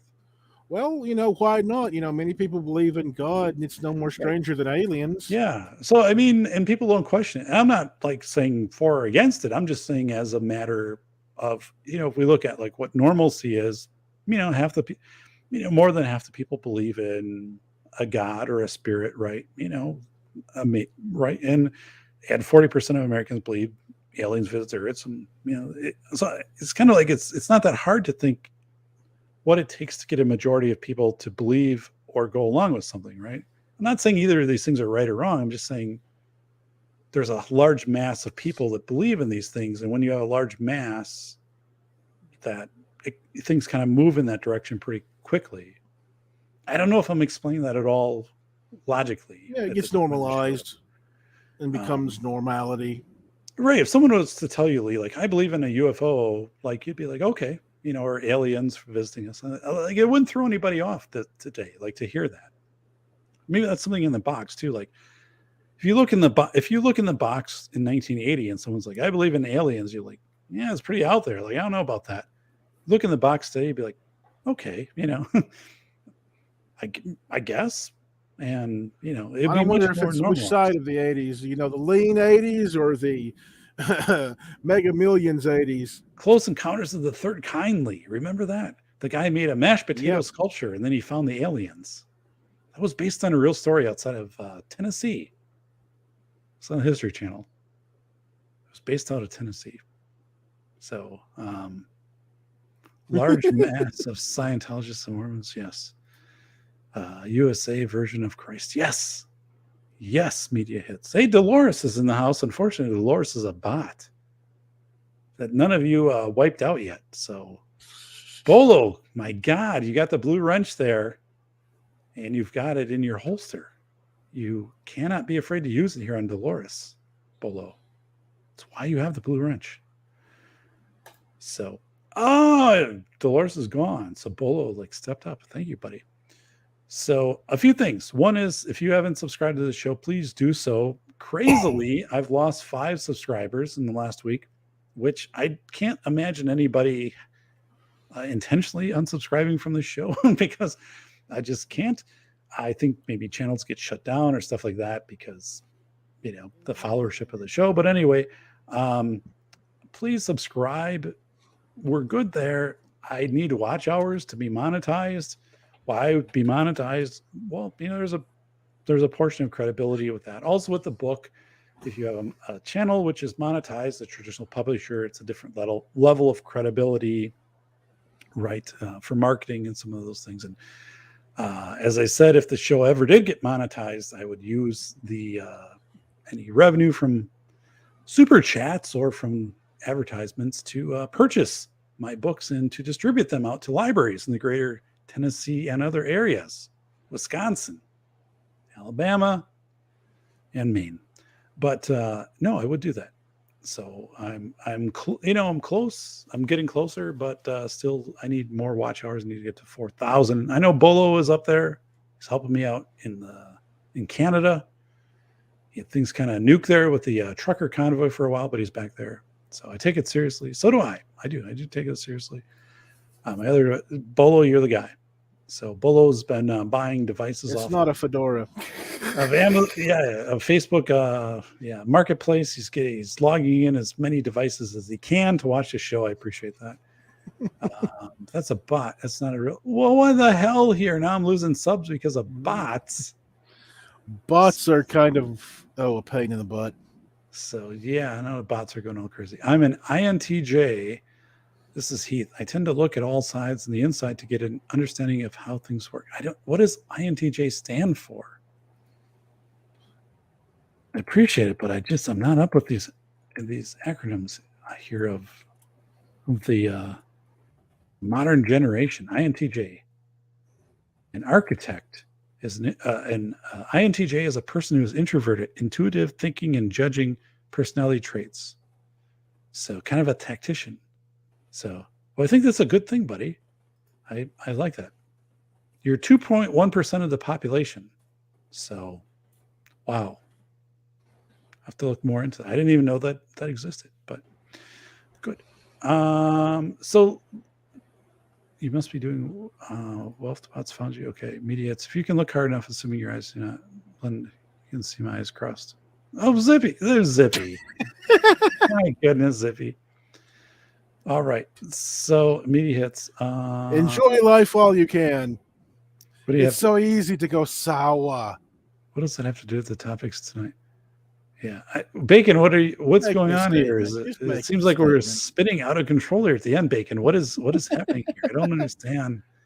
Can you help us out, Bacon? Please, use that blue wrench. Help us out, Bacon. Thank you, Media Hits. We appreciate all of you. I appreciate you, Media Hits. I appreciate you, Heath, New York Outcast, all of you here in the chat, definitely. So, yes, I did get a haircut today. So after I get a haircut, I feel great for 3 days. My hair grows extremely fast. My hairstylist said, I've never seen anybody whose hair grows so fast. My doctor said it is a sign of good health, Lee. Because literally in 3 weeks, my hair will be out like crazy here. And I'll have to have another haircut. And she's like, I don't understand it, but it's a sign of health. You're in very good health. So I'll take it. But yeah, so hair grows like crazy. I don't know. It's kind of like Jerry Seinfeld in that one episode where he shaved his chest. He grew back this incredible Yeti hair. That's right. Make a statement on a thing that no one else wants to. I don't know. So, cool. Well, let's get here. So, Lee, thank you for being on the show. This was awesome. I took some notes over here, in addition to the copious notes that you provided me. We talked about box theory. We really, I think, got down some different roads that applied into this very well. So I'm going to work on this blog post tomorrow. But I really, so Lee's a friend. I appreciate you, Lee. And beyond this show, what Lee studies in the area of intellectual property rights, which is a show that we did rabbit hole a lot of things. Yeah, so I really appreciate that. And Lee's very has due diligence. He's a good friend. He's very thorough.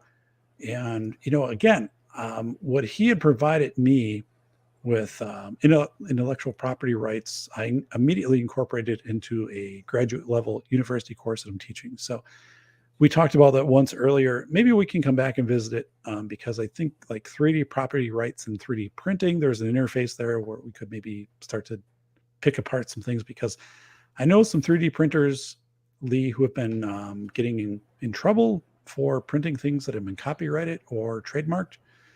And so the question there is they asked me, they said, well, how should I know about this? Well, I'm not their authority, but I said, You'll they're have to saying- get a patent lawyer, and the whole thing just correct. You should have, and they said, creates cost. It's whoever just has, endless. you've got it. And whoever is litigating against them is saying, well, you could have done a patent search on this. Well, the person's saying, I could have, but it would have cost like $300 to do a patent search. And if I'm only making it for myself, but then if you do a video of yourself making it on YouTube, then the argument was, now you're just putting it for other That's people. not necessarily distribution, though, so I don't see how they can get tinged. Right. Not only Ting, but these people have been sued, Lee. They've been sued and they've been brought into court because they've said the video now has distributed the knowledge of this to other people. Thankfully, I'm not in this, Lee. This isn't me. This isn't me I'm talking about. I'm trying to follow the logic, but you can't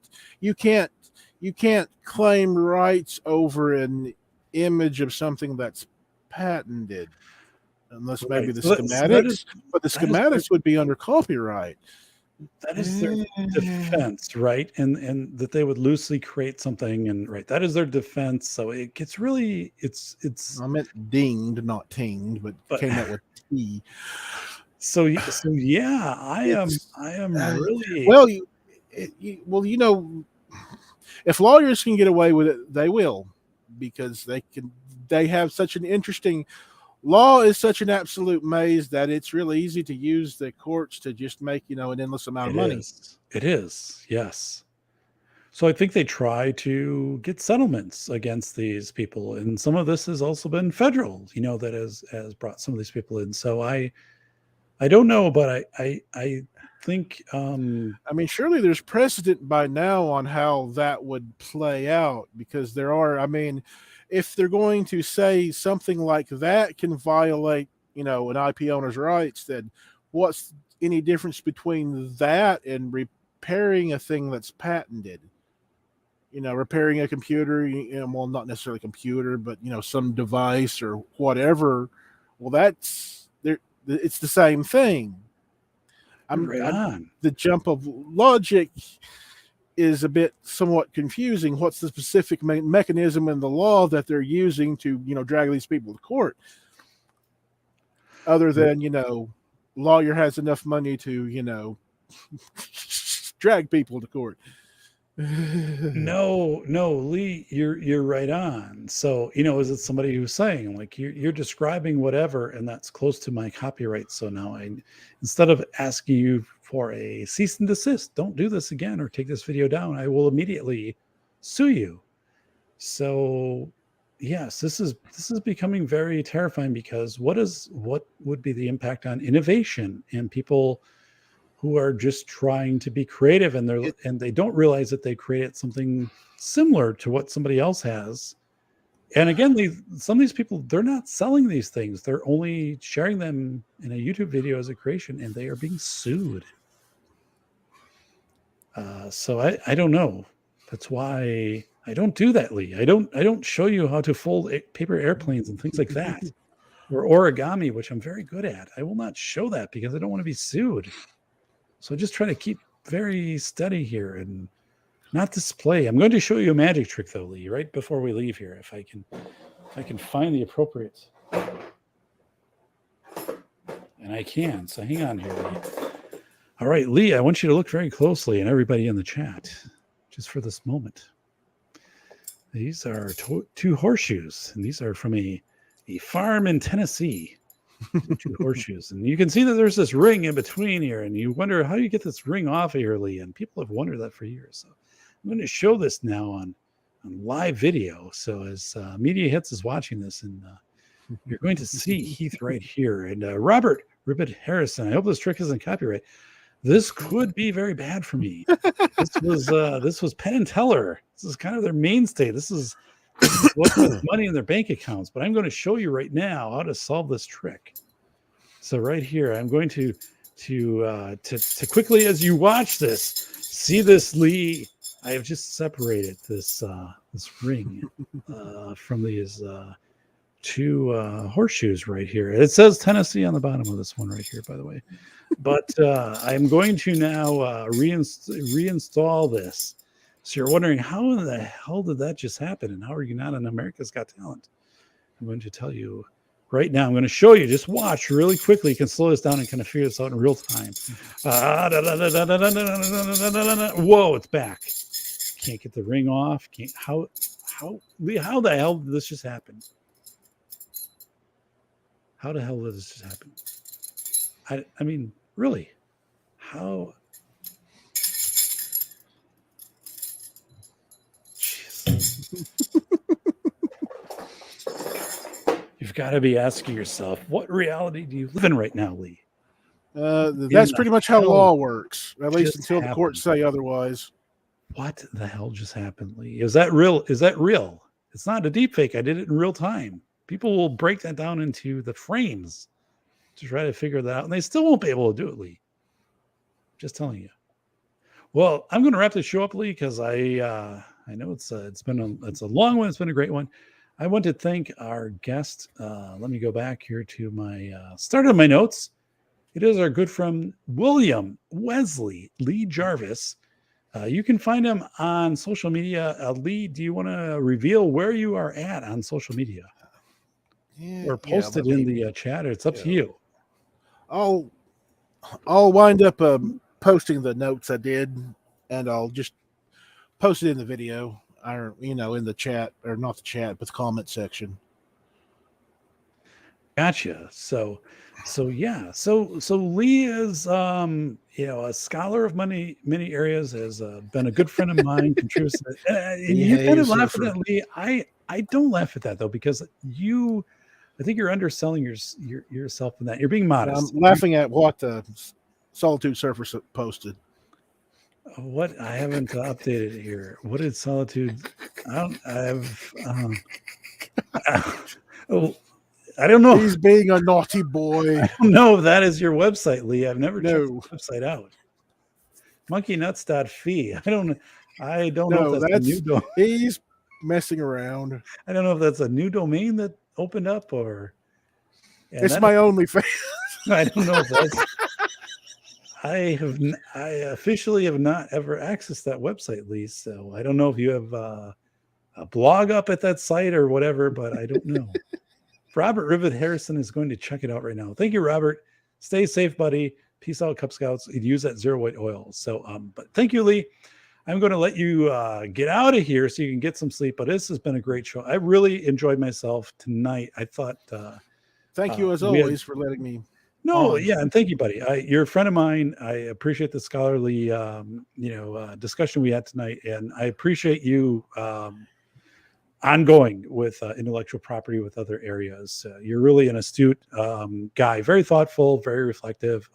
Not enough people do that in this day and age, right? So I'm just sharing that to everybody. I mean, sure, we benefited twice now from Lee being on the show, but I benefit from Lee being a good friend and helping me professionally with intellectual property discussions and positioning on things like that. Things that I could never do, like that he's just so tuned into. So I appreciate. I hear enough to show you the links that you can further research the information. Yeah, well, I appreciate it, and so Lee's a great person. So representing there from the state of Tennessee, appreciate it very much. So Robert Ribbit Harrison, a media hit, Solitude Surfer. Going through here, the roll call, Bacon, New York Outcast, media hits, Bolo. So everybody, thank you so much. And I'm going to take us out of this show. So Lee, appreciate it. Thank you so much for being on the show. I'll get this blog post out tomorrow. And just take care, buddy. And know you have a standing invite. We will have you on the show again in the future. So I appreciate that. Thank you. All right, so I'm going to do our outro here, which is the same as our intro because I haven't done an outro. So it's kind of how the show works. But here we go, folks. So take.